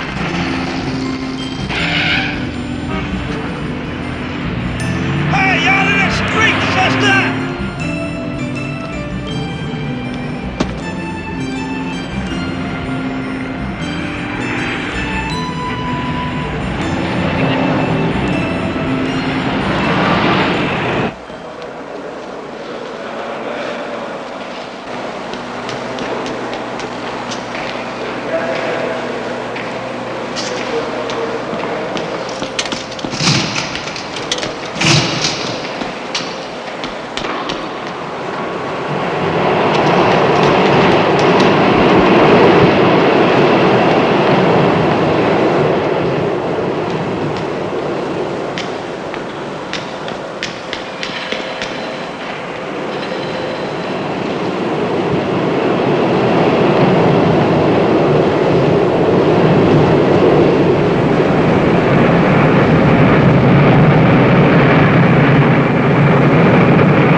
Well, I just guess I owe you all an apology. All right, I should have picked her up. It was my fault for forgetting. Well, you know me, Mary, old scatterbrained Phyllis. Lou, you understand. I had so much on my mind. You know how trying it can be to properly coordinate your accessories. Murray, darling, you, of all people, understand how contrite I am. And if a person is really contrite... Joe, I'm so sorry. Grandma, I'm so sorry. I'm so sorry, Grandma. We haven't had the pleasure of meeting yet, but please forgive me. Oh, my heavens. Won't somebody please forgive me? I forgive you. Thank you. You're welcome. Thank you. But if I were you, I'd get my tail out of here before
Rhoda! Oh, where are you?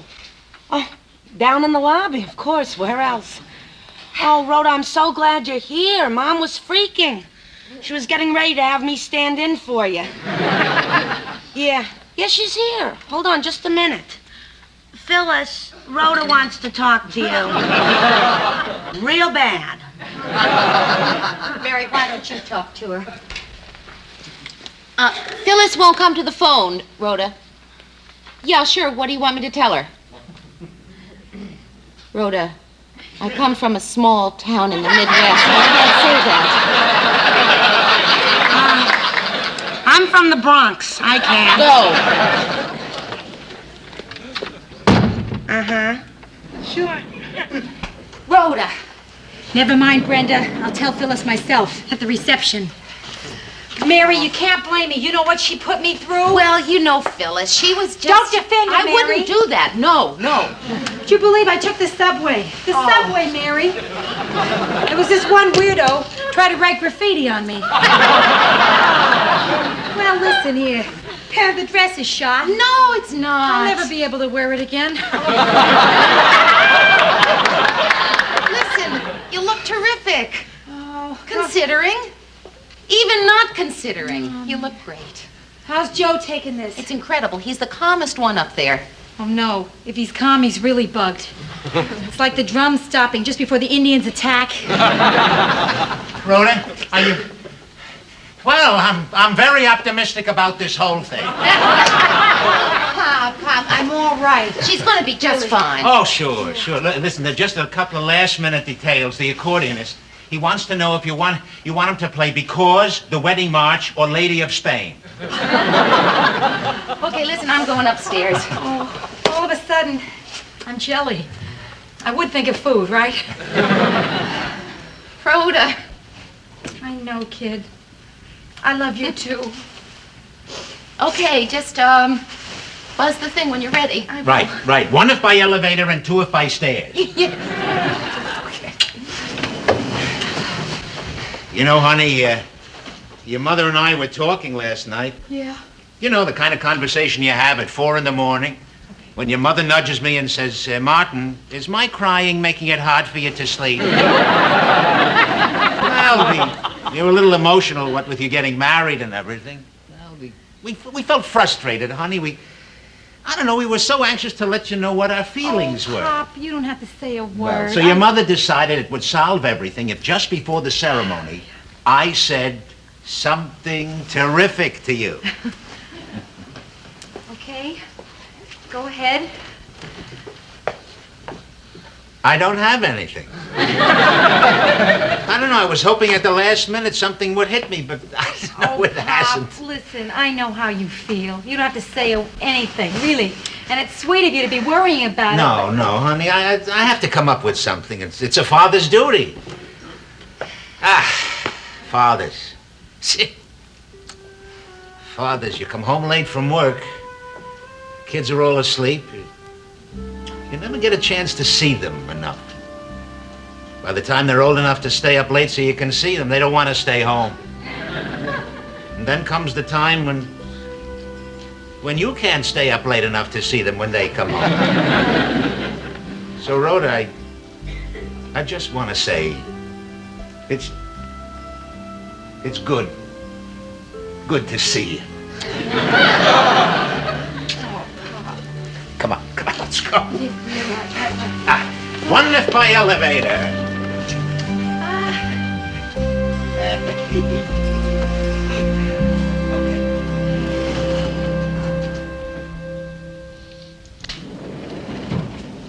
Rhoda, your bouquet.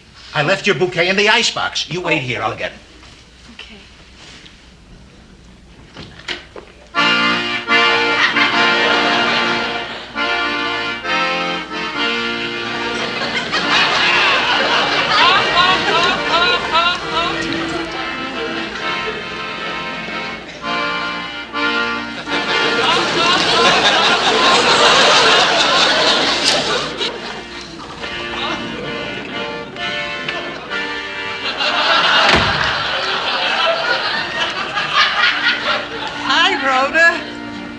What's new? Nothing much. Same here.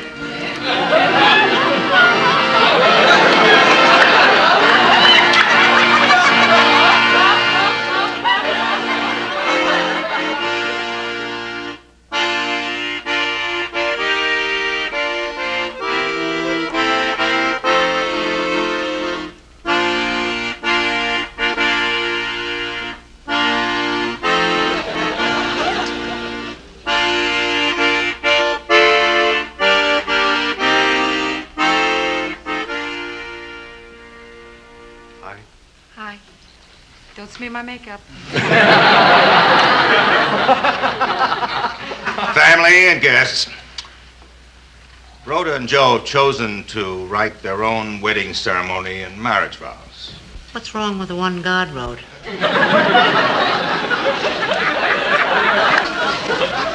We're here today to witness the marriage of Rhoda Morgenstern and Joseph Gerard, who didn't want to take up too much of your time. They just wanted me to say this. When two people love each other, it's natural that they want to share each other's lives. Because love is what matters most. It doesn't solve everything. It doesn't promise everything. It just matters. Now they'd like to say something to each other.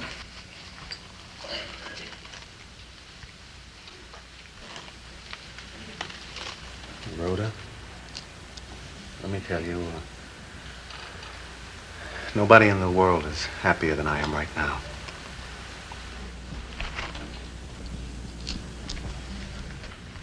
Joe, you know, don't you? Whatever it is I've got to give, you got.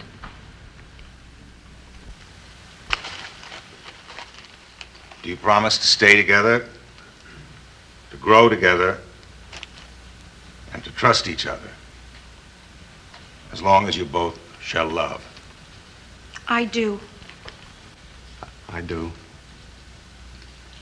By the authority vested in me by the state of New York, I now pronounce you married.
York in December 1941.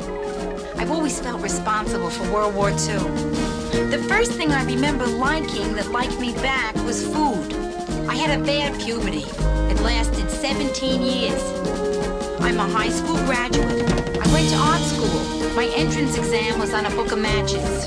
I decided to move out of the house when I was 24. My mother still refers to this as the time I ran away from home.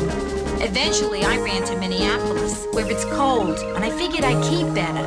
Now I'm back in Manhattan. New York, this is your last chance.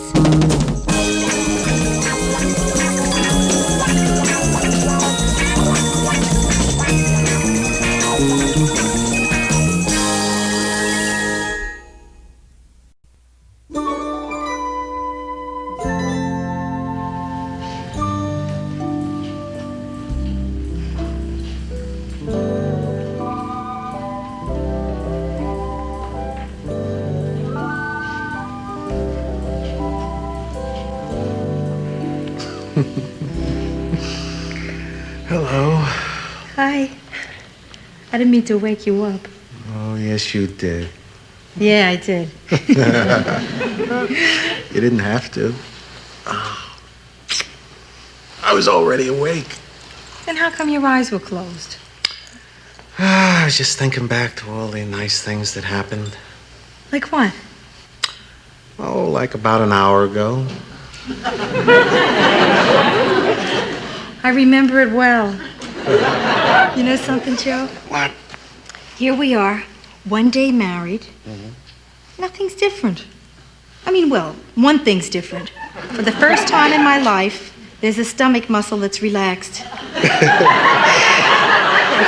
know, I'm really glad we didn't go away for our honeymoon. Oh, yeah, me too. I figured if we would have gone somewhere, we'd just be getting there now. This way, we've already arrived. All right. And the view would be just the same anyway, right? Hey, you're not sorry we didn't go somewhere, are you? Like a resort hotel or something? Oh, no. You know what I like? What? Where you pack a lot of heavy sweaters, you jump in the car, you drive up to New England. Just when the leaves are starting to turn, first frost in the air, you rent a cabin in the woods, set a roaring fire, and then you lie in front of it with a glass of wine. Gee, I've never done that. Neither have I, but it sounded good, didn't it? You want me to fix your breakfast? Nah. Ever? Hello, happiness. Oh, Joe. Yeah. Isn't it nice to know that as happy as we are today, there's someone who's even happier? My mother. Oh, yeah. She sure was happy yesterday. Oh. Say, what was she hollering to us when we drove away? Oh, who knows? Probably some final words of wisdom like, be sure to have a hot meal first. Hey, you know what? Let's try never to do anything routine. Right. I mean, just because we're married, let's not jump out of bed at the last minute and grab coffee and, I don't know, run. Let's do this every day. Oh. Okay? Okay, yeah. Except, Joe, we might not always be awake like this at 4:30 in the morning.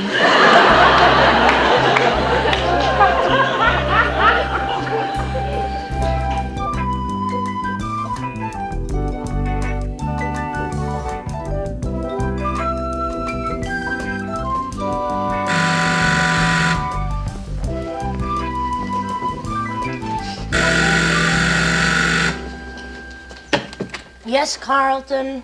Yes, this is Carlton, your doorman. I thought I'd tell you, your sister, you know the one who's been out all night? Well, she finally got home. She's on her way up. Carlton, I hate to spoil your gossip, but she got married yesterday. She doesn't live here anymore. Oh. Then I guess my hottest item is that they're hiding a puppy in 5E.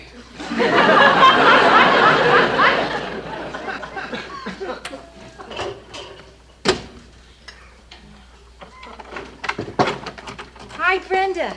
Hey, it's Mrs. Gerard. Mrs. Gerard. I bet it feels funny hearing that for the first time. What first time? Ma kept introducing me like that all last night. This is Mrs. Gerard, thank God.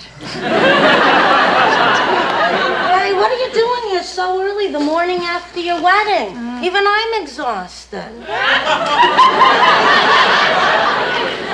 The thing is, we left at 7 o'clock. How late did you stay? Oh, we left a lot later. Yeah? So tell me everything that happened after we left. Oh, everybody said you look beautiful. And everybody said I look beautiful. You did? Yes. And Pop had a few drinks and asked people to guess what the wedding cost. No. And Ma had a few drinks and told them. You know, the last thing I remember was all our aunts walking into the sunrise, each one carrying a centerpiece. Perfect. Wedding. Just terrific. Yeah. Really. Even Nick said so, and he's been to a lot of them. Nick, who's that? Yeah, the accordion player, Nick Lobo. Oh, yeah. Gee, you know, I never got involved with anyone so fast in my life. How involved did you get? Well, I can almost play Lady of Spain. Hey, you want something to eat? No, Brenda, listen. I just came by to get these wedding gifts out of your way and to return your key to you. Oh, Ma's been trying to reach you. She called me because she didn't want to disturb you on your wedding night. Yeah. She probably wants to know if I fainted. Well, I'll talk to her later. Unless this is her, in which case I'll talk to her now. Hello? Yeah, it's me. No, Ma, there's nothing wrong with the marriage. I just dropped by to see Brenda. Well, to tell you the truth, married life seems to agree with me so far. Yeah. Ma, I know there's more to it than just that. Listen, I'm pressed for time here. Could you tell me what you want? What do you mean a wedding gift? You already gave us a wedding gift. The wedding. Funny, I never thought of that as my gift to you. Yeah, okay, well, all right, Ma, tonight, all right, you could come over after dinner, I suppose. But I don't know what time we'll finish. Good thinking, Ma. If you come over for dinner, that means you'll finish with us. Yes, I see you at 7:30. The champ. Joe, I know someone gave us wine glasses. Now, they gotta be here someplace. Hey, who gave us a fondue set? Who didn't? Joe, I gotta tell you, you're being such a good sport not to complain about my folks coming over tonight. Oh, it's okay. After all, we've been married a whole day. I can understand how you can miss your mother. Very funny. Oh, Rhoda. Tell me, any news yet from the store?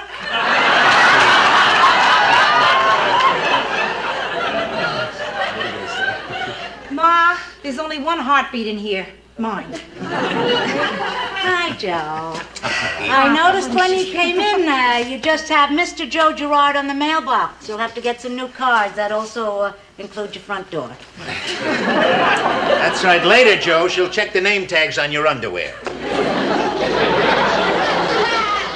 Wedding dress.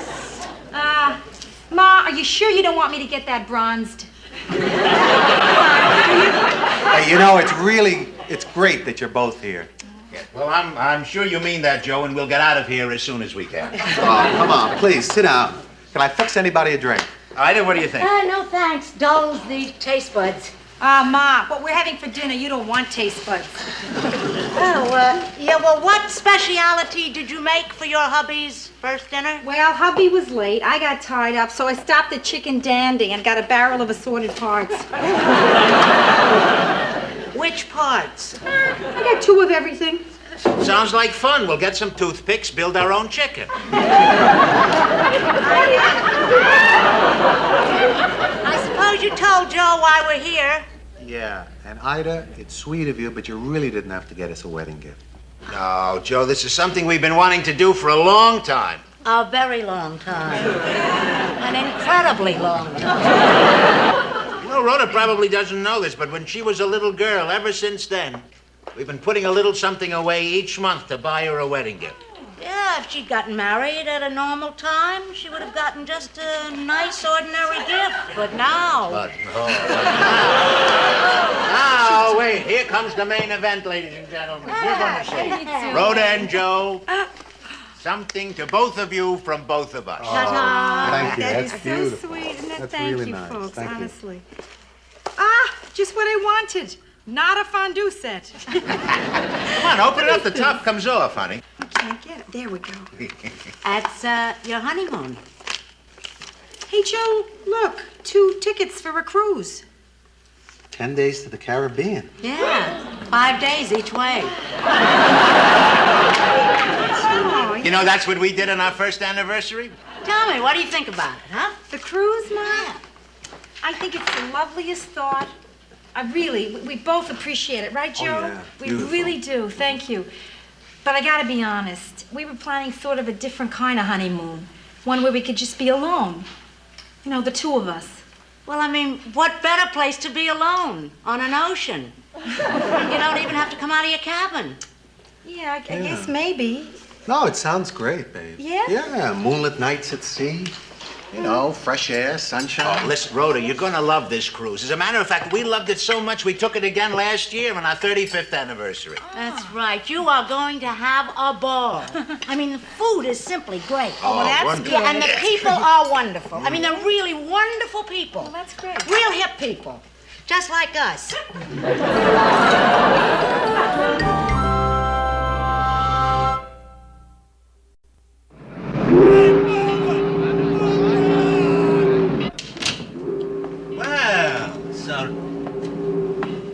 So this is it. Well, I kind of thought Rhoda and Joe would be here by now.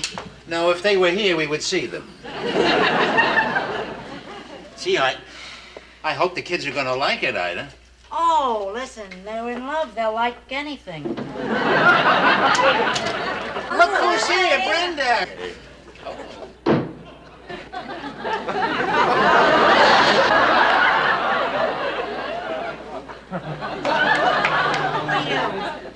Ma, Pop, this is Nick Lobo. Nick, my folks. Hey. That's right, the accordion player from Rhoda's wedding here. Hey, right. Didn't we pay you? Martin paid you.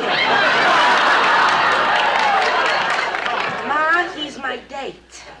Oh, a musician. Yeah, right. And what do you do for a living?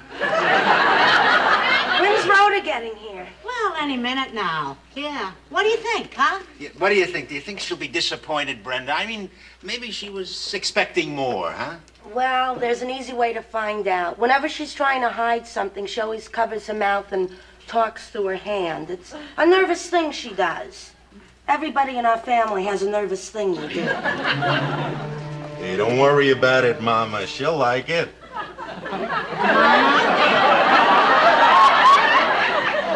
Why are you calling me Mama? Hey, all mamas are alike, right? I mean, what's wrong with me calling you Mama? I didn't give birth to you. Good point, Mrs. Morgenstern. And don't bend over when you talk to me. Bye. I'm glad you 2 hit it off.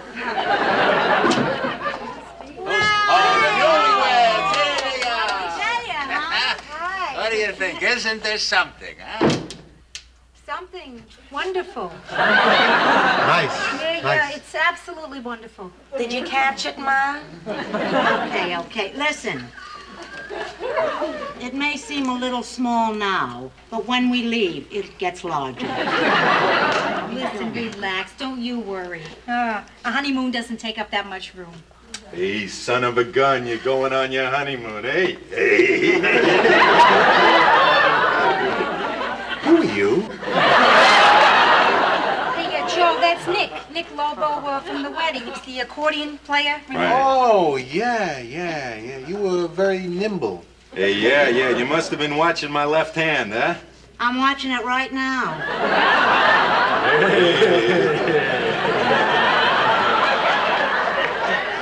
Where's the porthole, Ma?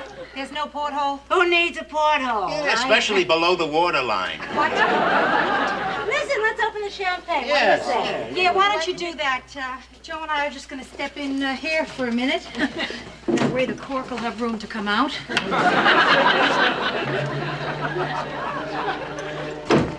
Oh, Joe. Listen, you gotta help me. You must think of a kind, understanding, sensitive way to tell my mother I'm gonna jump ship.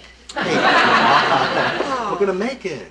Joe, it's terrible. Did you see those bunks? They're like twin torpedo tubes. I mean, even that floor isn't king-sized. Hey, once we're out at sea, it's gonna be fine. I mean, how much time we gotta spend in that room anyway? It's our honeymoon. Oh, yeah. Can you imagine 10 days cooped up in this place? Joe, are we standing in the shower or does the closet have a drain? No, this is a combination bathroom, closet, and wet bar. Where am I going to dry my pantyhose?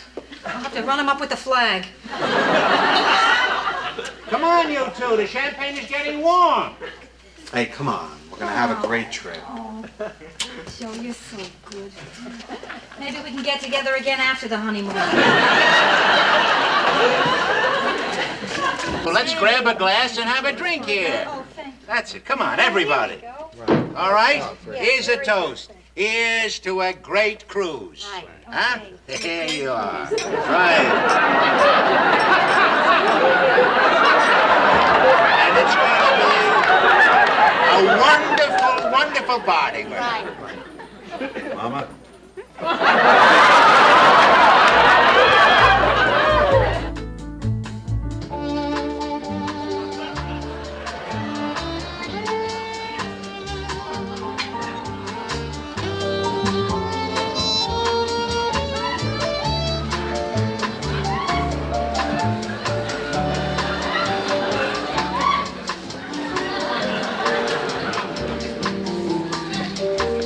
Joe, we're the only people on the entire ship under 70.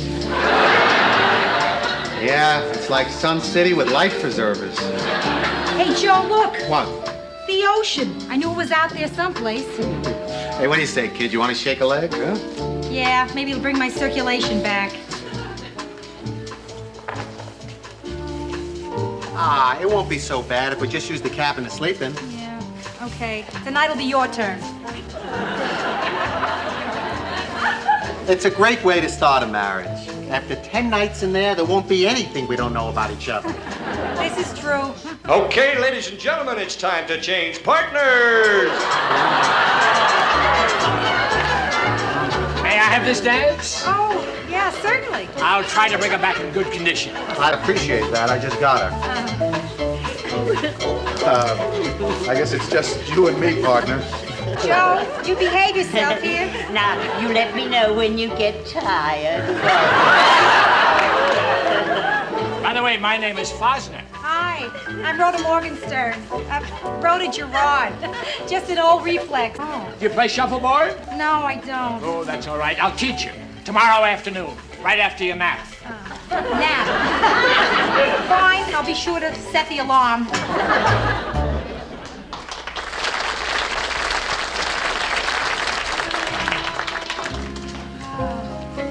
Do you suppose my mother planned this so nobody would look better than me on my honeymoon?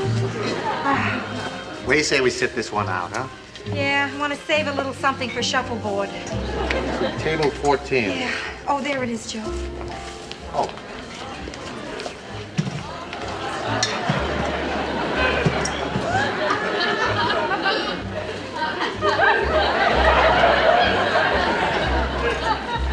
Gee, I wonder if he's here with somebody. I wonder if he's here. Are we in Puerto Rico yet?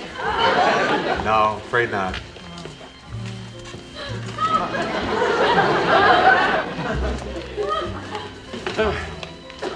Hi. Hi. Boy, that dancing really knocks it out of you, doesn't it? I can't keep getting exhausted like this. Why not? It's a vacation. You should have some fun. This isn't a vacation. This is the hardest job I've ever had. I'm the doctor of the ship.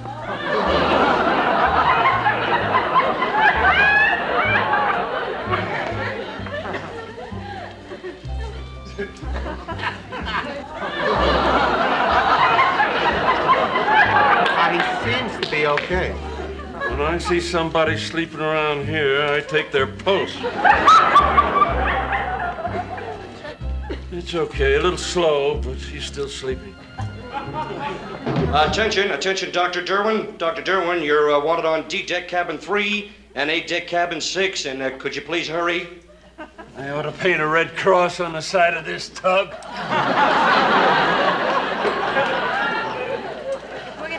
We better do it in a hurry. That doctor doesn't look too frisky. Well, my little dancing partner. Hi, Mr. Fosner. How nice you're sitting with us. Mrs. Fosner? Are you celebrating an anniversary? They do big things about anniversaries board ship. Oh, no. Don't tell me you're on your honeymoon. Yeah, we are, Mr. and Mrs. Fosner, but we'd really like to keep it quiet. Hey, good evening, ladies and Geritol. And with this group, there must be plenty of it. Only kidding. Hey. How you doing? Nice to see you up and around. I want to give a special welcome to the Tri-State Senior Citizens Association, who are with us for their annual get-together here, ladies and gentlemen. That's marvelous. With this group, a get-together as if they can walk toward each other. Hey, only kidding. Wait a minute. Oh. A little duck told me this secret wine tonight is honeymoon. Joe and Rhoda Gerard, where are you kids? Who told them? I think that little duck was my mother. Wait a minute, I see him. Spotlight on table 14, please. Well, Joe and Rhoda Gerard, so you kids are on your honeymoon. Isn't that lovely? How long you been married? A week. About a week. Good memory, Joe. Hey. And Rhoda. I've been married about a week also. A week? Oh. Hey. But seriously, folks, as is our custom here aboard ship, Joe and Rhoda are going to dance their very first dance alone. No, they're not. No, they're not. Hey. Let's give them a little encouragement here, folks. Little encouragement. Oh, come on, honey. You gotta. Oh, come on. If you want to encourage me, I can encourage you all night. Okay, we'll do it. Oh, they're gonna do it, folks. They're gonna do it. Beautiful. Maestro, if you please. Oh, how we dance on the night we were wed.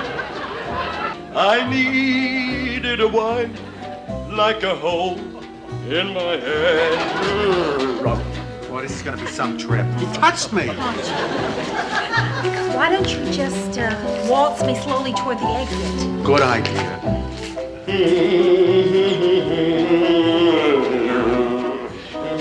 Any last words, kids? I pray your cord doesn't reach to our cabin.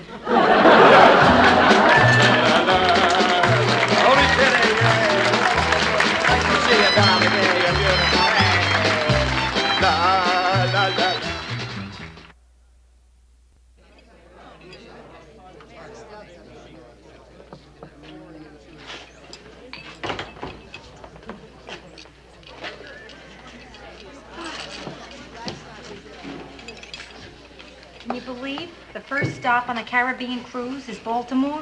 I've never been so happy to see Baltimore in my life. Joe, did you happen to see tomorrow's schedule of activities for the boat? No. Oh, it's going to be a heavy day.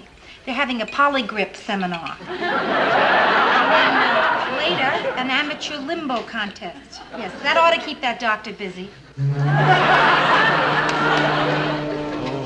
I think they're calling us. Yeah, I heard him. Right. I guess we better be getting back on board. I suppose so. You wouldn't want to miss the boat. Nope, sure wouldn't. No. Let's have a drink first. Great. Bartender, can we have, let's see, 2 screwdrivers with fresh orange juice? I'm sorry, sir, but fresh oranges are out of season. Well, wait.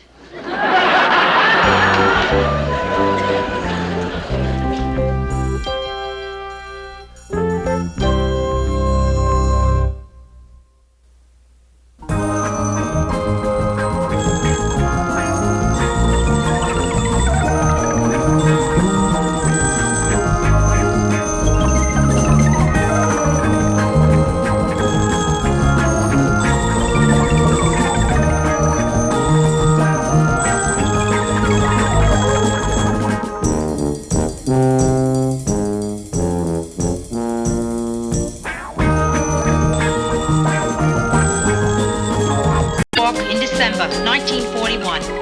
I've always felt responsible for World War II. The first thing I remember liking that liked me back was food. I had a bad puberty. It lasted 17 years. I'm a high school graduate. I went to art school. My entrance exam was on a book of matches. I decided to move out of the house when I was 24. My mother still refers to this as the time I ran away from home. Eventually, I ran to Minneapolis, where it's cold, and I figured I'd keep better. Now I'm back in Manhattan. New York, this is your last chance.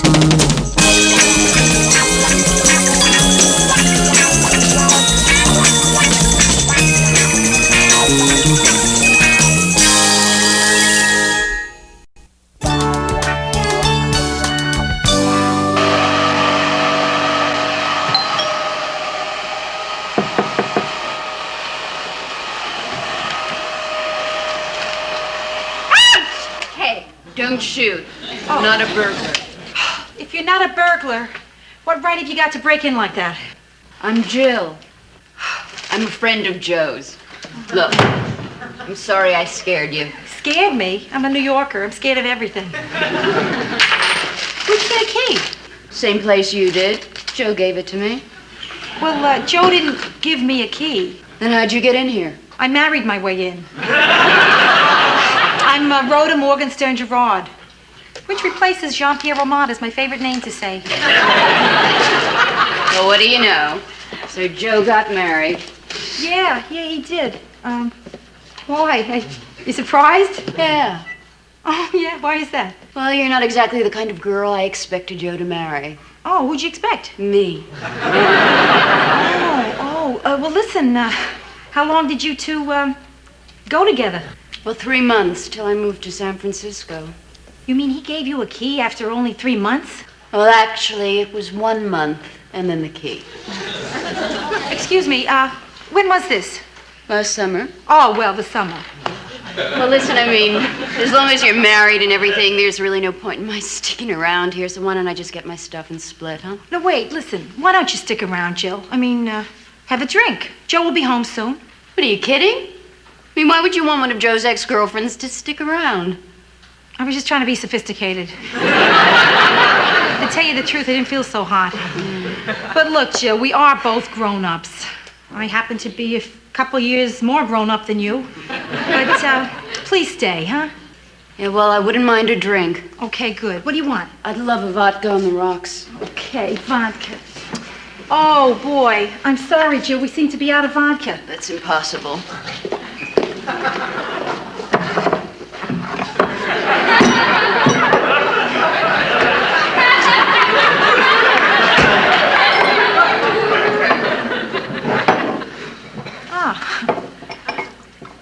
Do you know where the floor wax is?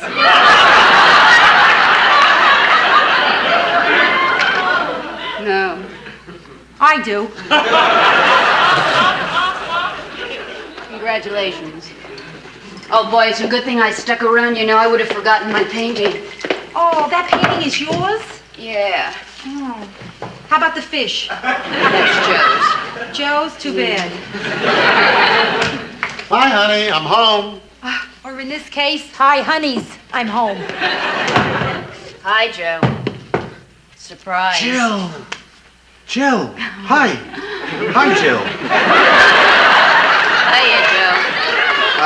Rhoda, did you meet Jill? Of course you did. This is sort of awkward for me. Why? Well, no. Only kidding. It's not awkward at all. So, Jill, Did you meet Rhoda? Of course you did. Congratulations, Joe. I hope the two of you are going to be very, happy. Thanks, kid. Bye. My life's ambition is to wear white pants like she had on. That was a 30-pound girl you had there, Joey. What do you go for us slim chicks, huh? Well, look, there was a period in my life after my divorce when I was sort of, I know. you I sort of expected it. I suspected something. I was going through the checks. Seemed very strange indeed that a person would have a charge account to a locksmith. Hey, wait a minute. This didn't bother you, did it? Huh? No. Huh? No, really not, Joe. Listen, I found out where you keep our vodka.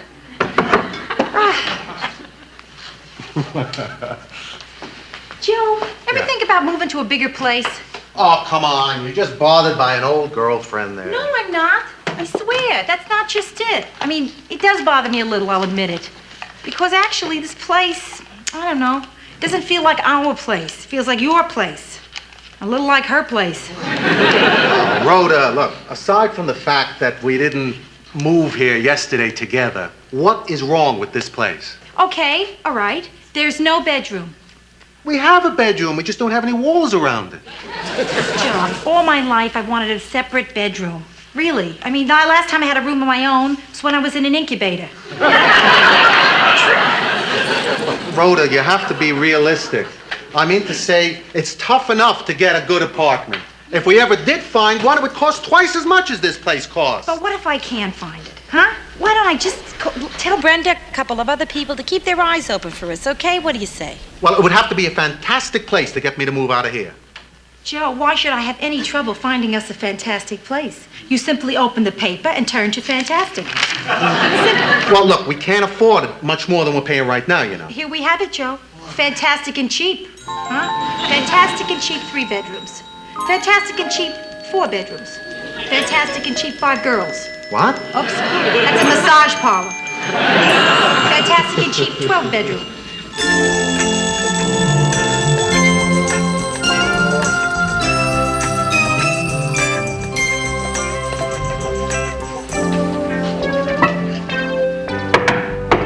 Rhoda! Yeah?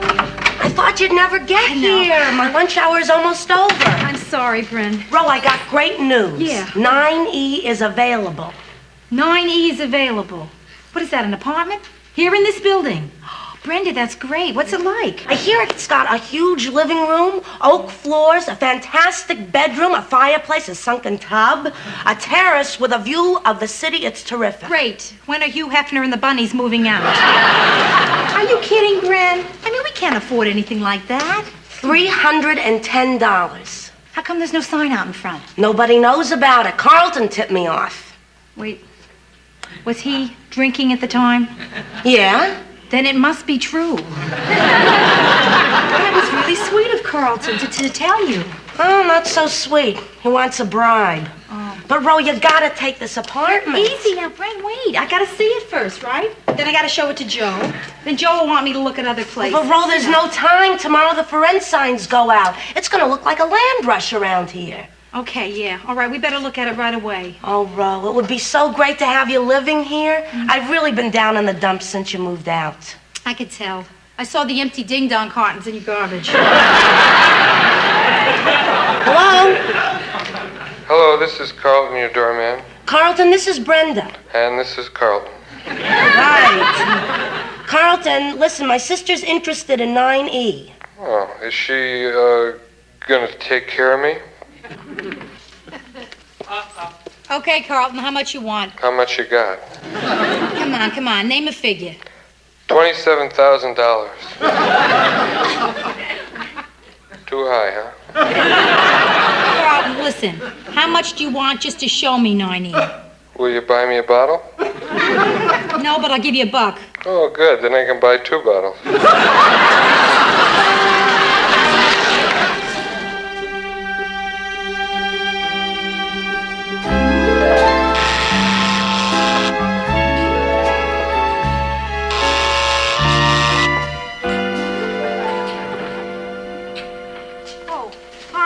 Carlton, the doorman, sent us. Oh, he said 2 far chicks was coming up. Well, until they get here, can we look around? Come in, come in. My name is Luis Alvarez. Hi. What's your name, beautiful person? Rhoda Gerard. I'm beautiful person's sister, Brenda. Whatever. So, Ro, what do you think? I think it's the most fantastic apartment I've ever seen in my life. Listen, don't let Carlton hear you say that. He'll charge you more bribe. More? For this cruddy dump? Listen, I don't mean to be nosy, but why are you moving out? My wife and I is getting a divorce. Oh, I'm sorry to hear that. That's too bad. Yeah. Well, oh. Listen, sweetheart, can we talk? That's all we do, is talk. But this time, I think we can work it out. Well, maybe tonight. Now I've got to get going. All I'm asking is a little conversation, a chance to talk with you. I'll see you tonight, honey. Boy, after tonight, you may not be leaving this apartment, huh? Oh, no, I've got to get out of here. If my wife finds out about her, I'm going to be in big trouble. My wife says I'm cheating. My girlfriend says I don't spend enough time with her. I'm going to tell you something. There's no way to please a woman, man. So, beautiful person. Busy tonight? Yes, very. I'm married. That's okay. She is too. Yeah, I feel like I'm watching all my children. Hey, you a cop? What are you talking about? I just asked you if you're a cop. How did you know I'm a cop? I'm an undercover cop. My life depends on nobody knows I'm a cop. I can see the suntan mark from your shoulder holster. You know something? You're right. I'm glad you tell me this. You know why? Because one of my best disguises is I dress like a woman. I must make a mental note. From now on, no more peasant blouses. Listen, you girls can stay here. Look around if you want. I have to go out on duty. Oh, what are you disguised as now? Tonight, I'm disguised as good-looking Puerto Rican. Well, there's a man who enjoys his work. Are you kidding? I love my work. I love my work. When a poor deprived person like me, who never went to high school, can go out and arrest some of the finest people in this town, you know you're in a fantastic country. You like my place? It's, okay. Don't steal nothing.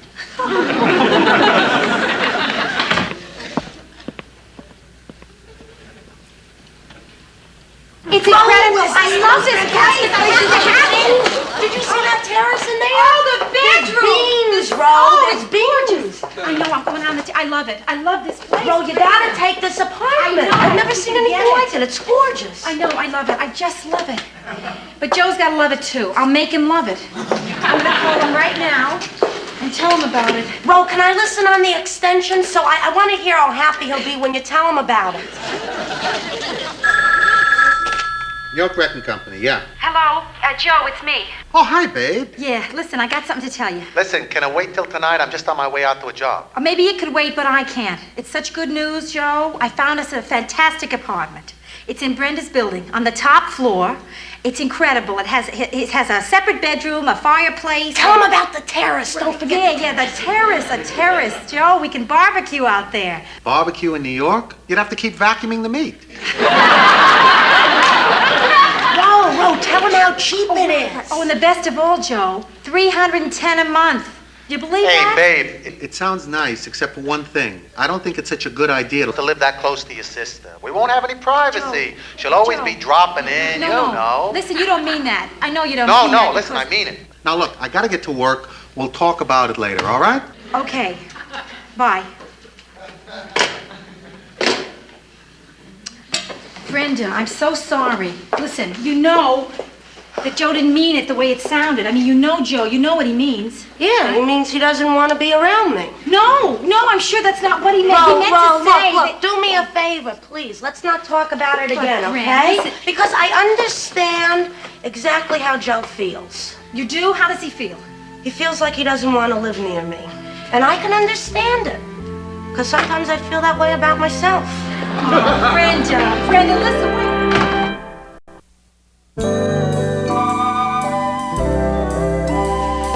Today, on the telephone, when you said you didn't want to live in the same building as Brenda? Uh-huh. Well, Brenda was listening on the extension. You know something funny about great days? One rotten minute can kill it. I'm sorry. Hey, maybe Brenda thought I was just kidding. I don't think so. No, she has this date tonight. Well, then she can't feel too bad. Oh, yes, she can. She called Lenny. Lenny? Yeah. It's this pattern that Brenda has. Whenever she's feeling insecure or down or depressed about something, she does the same thing. She dates Lenny. Well, what's wrong with Lenny? Oh, great deal. A lot. But Lenny has one good point, old Len, yeah. When you call him up and say, come on over, by the time you say over, he's over. I gotta talk to Brenda. What are you going to say, Joe? I hope something will come to me.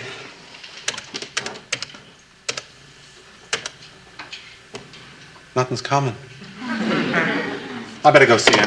Listen, I'll go with you. No, I appreciate the offer, but it's all my fault. What? Well, you're saying that just to make me feel better. No, I'm not. How do you figure it's your fault? Remember when you called me on the phone? Yeah. And I picked it up to answer it? Yeah. I should never have done that.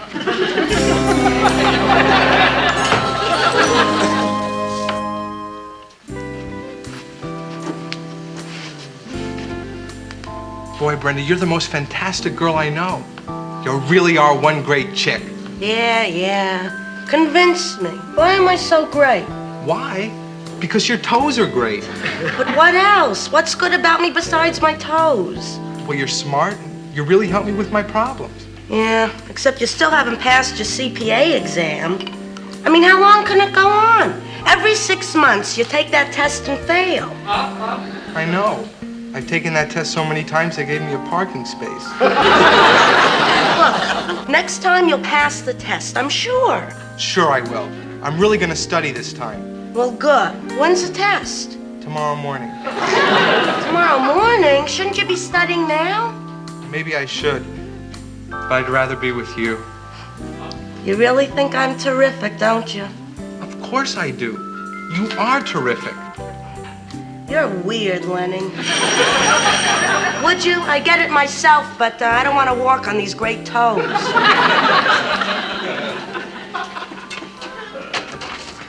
Hi. Hi. Bye.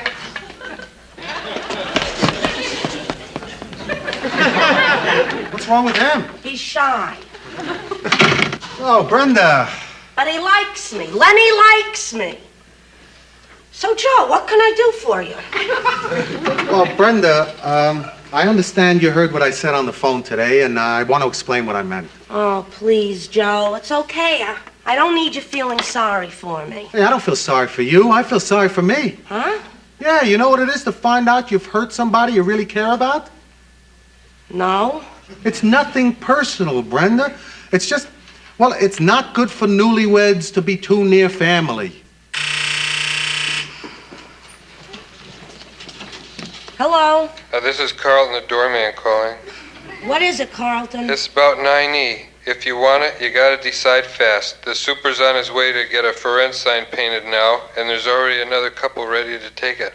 A couple? But the sign isn't even painted yet. What couple? Sign painter and his wife. And if they don't take it, someone else will. It's gonna go fast. Trust me on this one. Carlton, they're not taking the apartment. Whoever gets it, gets it. Then would they be interested in a 56 Chevy? Has the original tires. No, Carlton. Look, Brenda, I just want you to understand why we're not going to take the apartment. I don't think I want to understand that. But it has nothing to do with how much I like you. Oh, Joe, I know that. You don't have to do a whole number. I don't want to put you through this. Oh, Brenda. Brenda. What? First, I want to give you a big hug.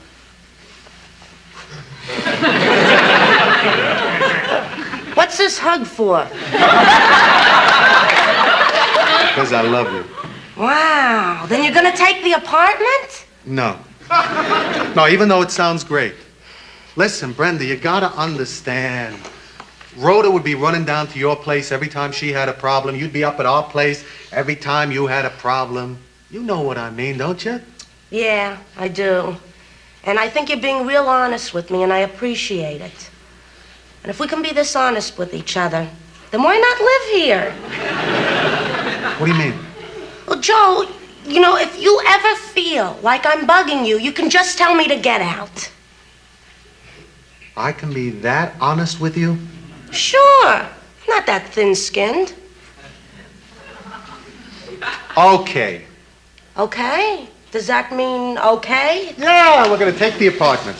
Hey, neighbor! Let me go tell Carlton. Carlton, the doorman. Carlton, we'll take it. Oh, great. I'll give it a wash and fill up the tank with gas for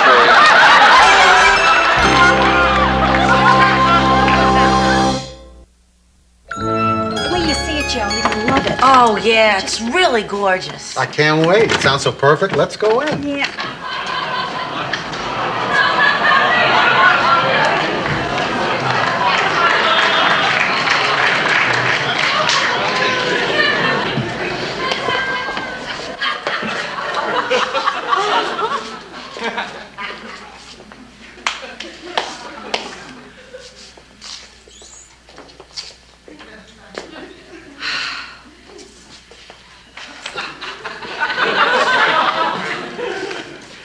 Listen,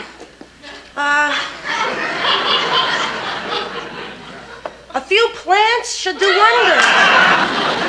You believe this?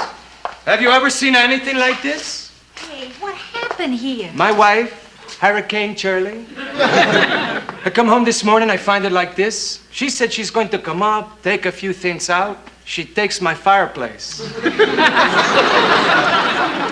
things, huh? The only thing she left was a view. Serves me right for marrying an Anglo. They've got such hot tempers. Well, she takes everything. She took my uniforms, my gun, my best dress. If you think it's bad here, please, don't go in the bedroom. What? Listen to me when I'm telling you. Don't go in the bedroom. There's a flood in there. Oh, what's that big white blob? She punctured my water bed. I tell you not to look. Look, Rhoda, it's gonna be okay. I mean, all it needs is a few coats of paint here, some wallpaper there, a pump. Well, I finally got my bedroom. Some women get to buy a bedspread. I get to start my own rice paddy.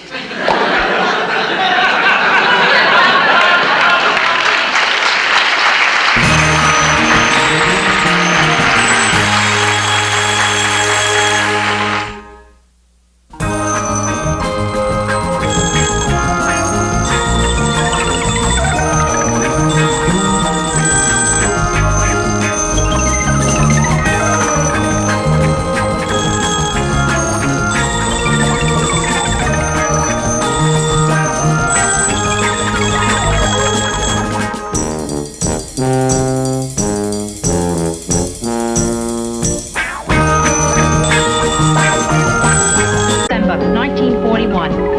I've always felt responsible for World War II. The first thing I remember liking that liked me back was food. I had a bad puberty. It lasted 17 years. I'm a high school graduate. I went to art school. My entrance exam was on a book of matches. I decided to move out of the house when I was 24. My mother still refers to this as the time I ran away from home. Eventually, I ran to Minneapolis, where it's cold, and I figured I'd keep better. Now I'm back in Manhattan. New York, this is your last chance.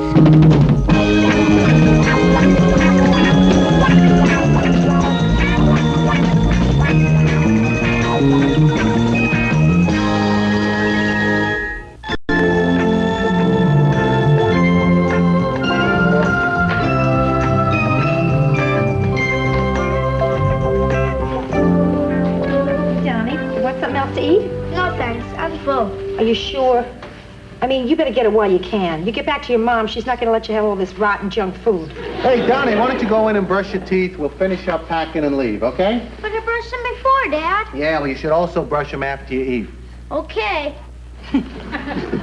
He's so sweet, Joe. Yeah. He's crazy about you, too. Well, I should hope so. Every morning I wake him up saying, this is Daddy's new wife. Do you love me? Same way I wake you, Joe. Listen, you were married 6 years. Did you just want one child? Well, we had Donnie after we were married 5 years. Yeah. And it seems silly to have another kid after we were divorced. All brushed, Dad. Hey, watch it, Donnie. You're blinding me. Brenda? Yeah. Yeah. Hiya. Hi. I just stopped in to say goodbye to Donnie. Hey, Bren. Listen, we're going to drop him off. So how about if I drop you off at the same time, huh? Oh, yeah, great. Brenda, maybe you'd like to stay and have a second cup of coffee. Oh, no thanks. A second cup of coffee always leads to the hard stuff, like a piece of Danish. But I thought we could talk a little. Oh, okay, sure. And can I have a Danish? Okay, Donnie. Let's move out. Donnie, so long, darling. Hey, say hi to Mount Everest for me, will you? Bye, Rhoda. Bye, Brenda. See you, Donnie. See ya.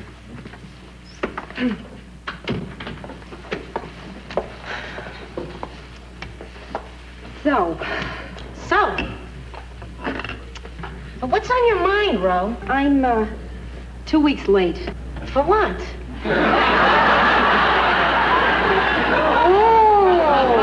Oh, late. You mean late. Yeah, right. It's my imagination, huh? No, I think you're pregnant. Did you tell Joe? Tell him what? Joe, I don't know if I'm pregnant or not. That's not anything to tell a guy. But I did want to talk to somebody. Well, you came to the right person. Oh. Brenda, it's just that I wasn't figuring on it this soon. I mean, this is soon. Before starting a family, I thought we'd wait a couple of days. You know, how do you feel about being possibly pregnant? That's a good question. I don't know. My first reaction was complete and total panic. And then I remembered, I'm married. Oh,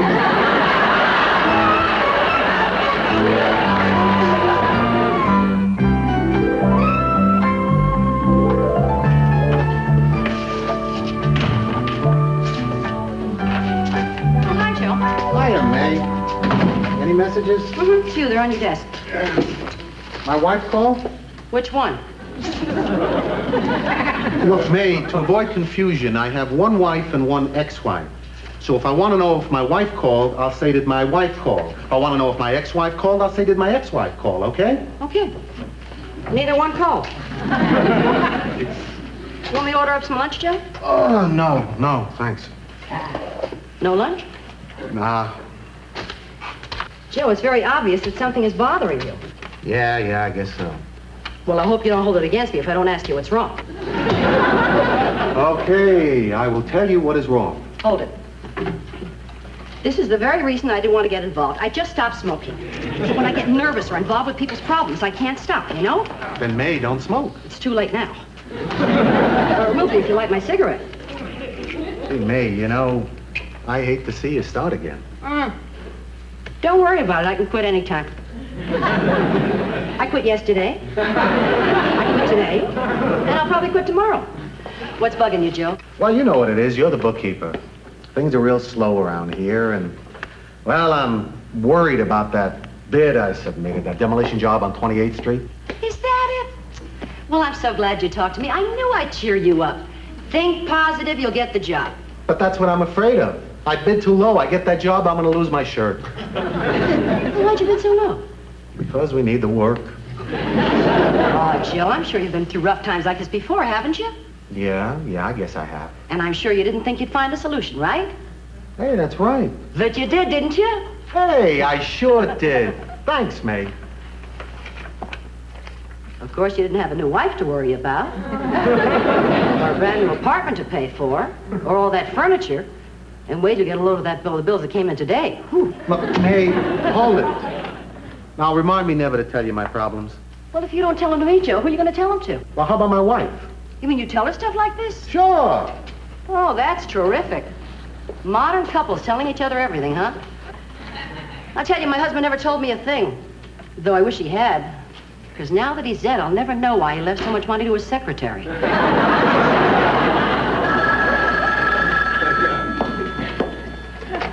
New York Wrecking Company. Huh?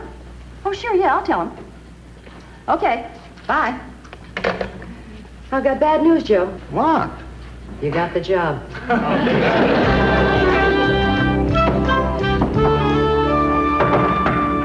me, Brenda. Oh, just a minute. Hi. Hi.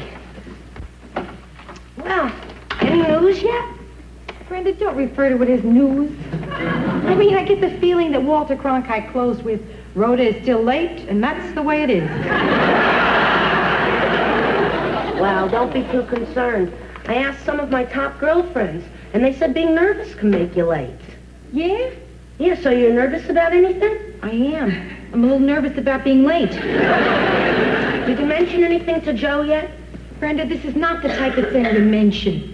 I mean, you either drop the bomb on him or you don't. Well, you know, this is a heavy responsibility for me. I'm the only one who knows. And I'm dying to tell somebody. But there is nothing to tell, so I do not want you to tell anybody. No one. Okay, I won't tell a soul. Mum's the word. Right.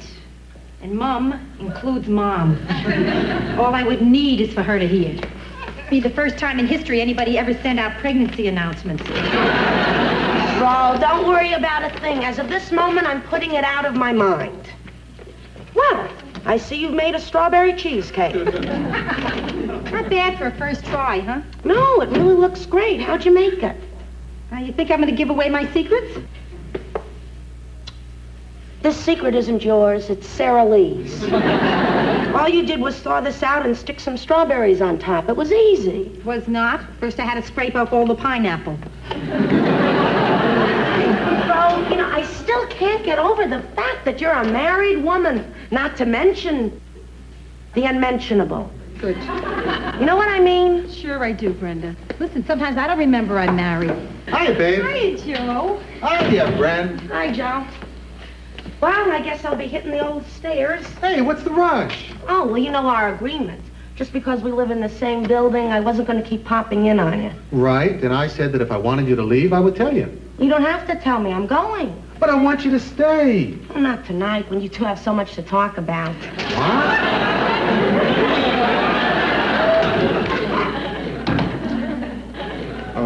Rhoda? Yeah? You have something you want to talk to me about? Nothing that can't wait for a while. Well, I have something I want to talk to you about, too. Well, then why don't you go first, Joe? Rhoda, this isn't an easy thing to tell you. Listen, what's easy to tell anybody these days? Well, you know, the economy is kind of down, and, well, they're not putting up as many buildings in New York, so they're not knocking down as many. So business is kind of off, and, well, we may have to tighten our belts. Yeah. That's it. So what's your news? Well, my news is that it might be rather difficult for me to tighten my belt.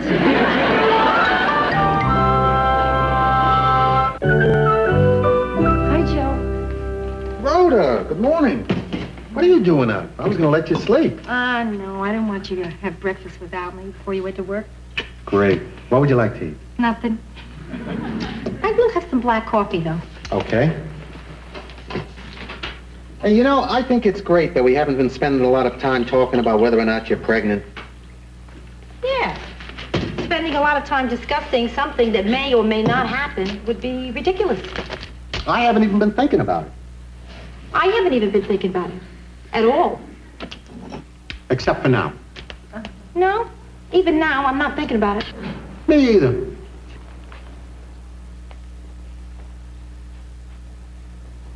This is what's called a pregnant pause.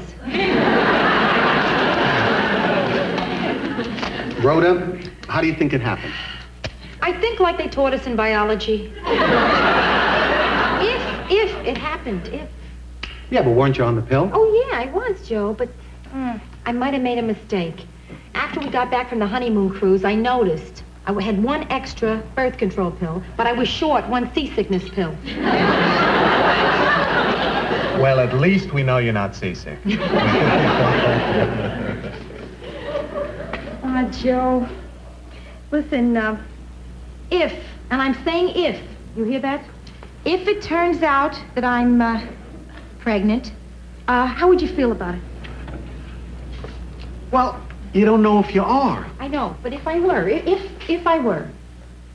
Well, if you were pregnant, I'm not sure how I'd feel. But since you're not sure, I know I don't know how I feel. Yeah. How can you be sure of an answer when I'm not sure of the question? How would you feel?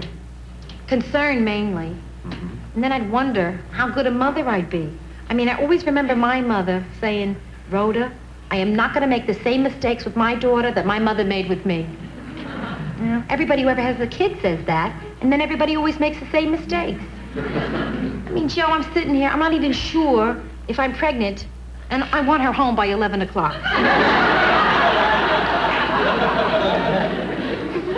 What are you thinking? Nothing. What are you feeling? Well, I guess a little stunned. Yeah. Oh, come on. Let's stop worrying. Okay. Well, I'm not worried, unless you are. Like I said, let's just stop worrying, huh? Don't worry.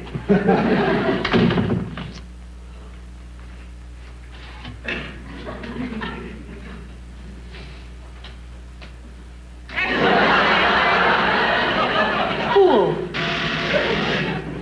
Yeah. This is Carlton, your doorman. Yeah, what's happening, Carlton? There's a lady on her way up to see you, and she looks suspicious. Then why did you let her up? Because everybody in New York looks suspicious. Carlton, I'm disappointed. You told me you were going on the wagon. I am on the wagon. You sound drunk. I guess I've been drinking so long I talk this way all the time. I see. Rhoda? Oh, Susan. Hi. What a surprise. Boy, you got some weird doorman. Oh, don't I know it? He did everything but frisk me. Well, he probably thought you were smuggling in a puppy under there. I wish you were. The other 4 kids have been wanting one.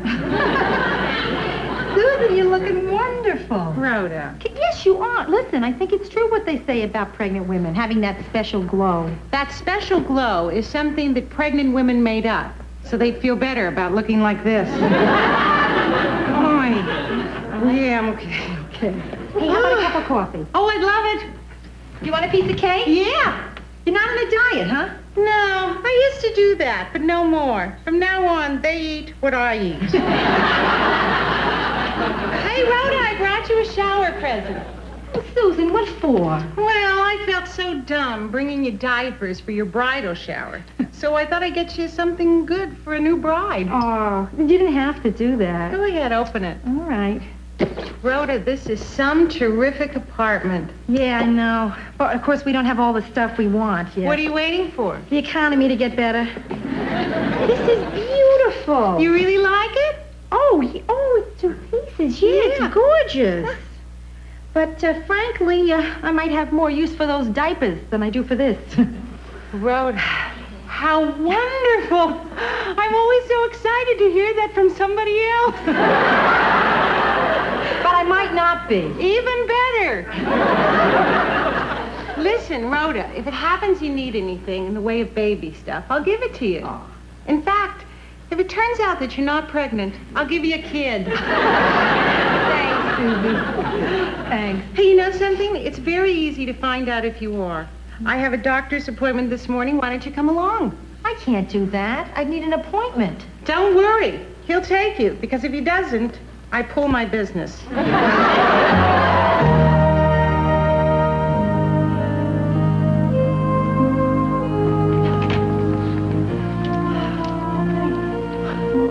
This looks like our senior class at graduation. Hi, Charlotte. Hi, Susan. You're way overdue, aren't you? No, I had that one. This is another one. Sorry I missed it. I must have been on vacation. Charlotte, this is my friend, Mrs. Gerard, that I called you about. Hi, Mrs. Gerard. I'll be needing a little information. Okay. What little I know, I'll be happy to give you. Listen, girls, I'm going to go sit down. I'm standing here for 2. Right. Your first name, Mrs. Gerard? Rhoda. Husband? Absolutely. What's your husband's first name? Joe. Joseph. I call him Joe. Now, I'm going to let you fill the rest of this out yourself. There are some very important facts that we have to know. Childhood diseases, parents' medical history, and how you're going to pay the doctor. Okay. Now, this is a questionnaire from the Population Research Institute. If you don't mind a few more questions, Mrs. Gerard? No, not at all. Fine. Do you practice birth control? I thought I did. That means yes? Yes. Does that include the time when you were single? Yes. What method of birth control did you use? A device, rhythm, orally? Orally. I used to say no a lot.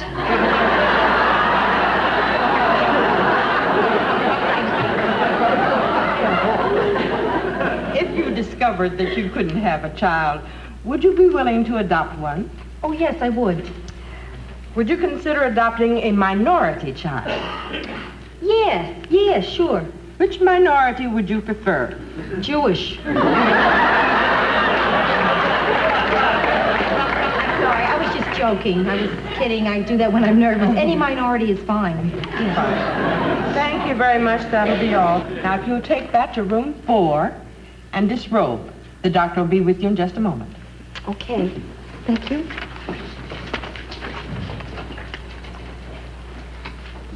I've been sent to room 4. Room 4? Hey, you're lucky. That's the room with the heater.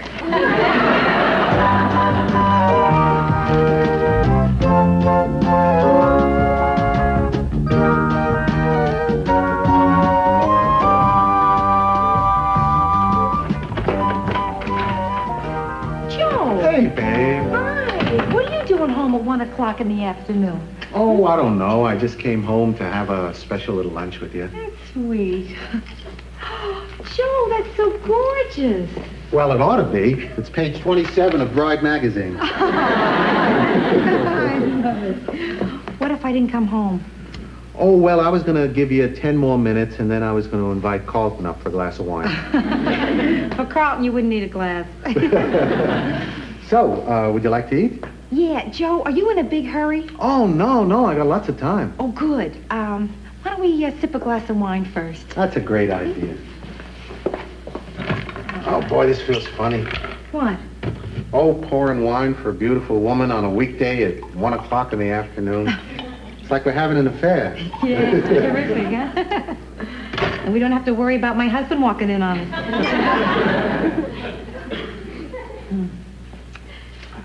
Joe? Yeah. I went to the doctor this morning, and I took a test. And I'm not. You're not. No. 15 years I'm out of school. I'm still flunking tests.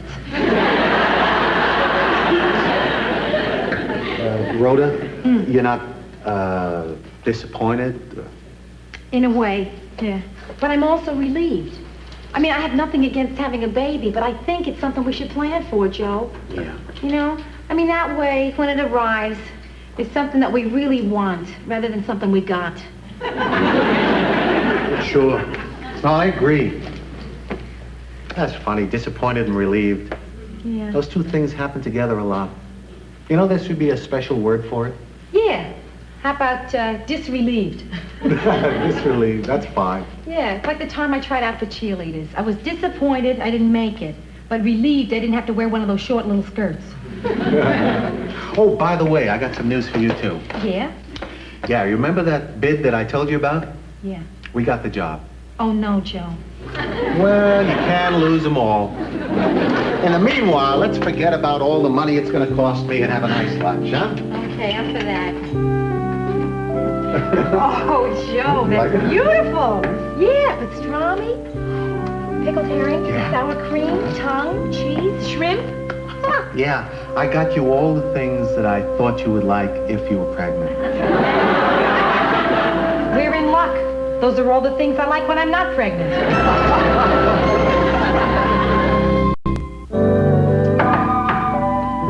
Is that you, baby sister? Yes, it is. Hi, come in. Wow, Rhoda. Oh. Oh, I'm sorry. Were you in bed? No, silly. No, I was just trying it on. How do you like it? Oh, sensational. Yeah. Oh, would I love to be able to wear something like that. Well, why can't you? Are you kidding? I'd look like a float in the Rose Parade. Stop it, huh? Yes?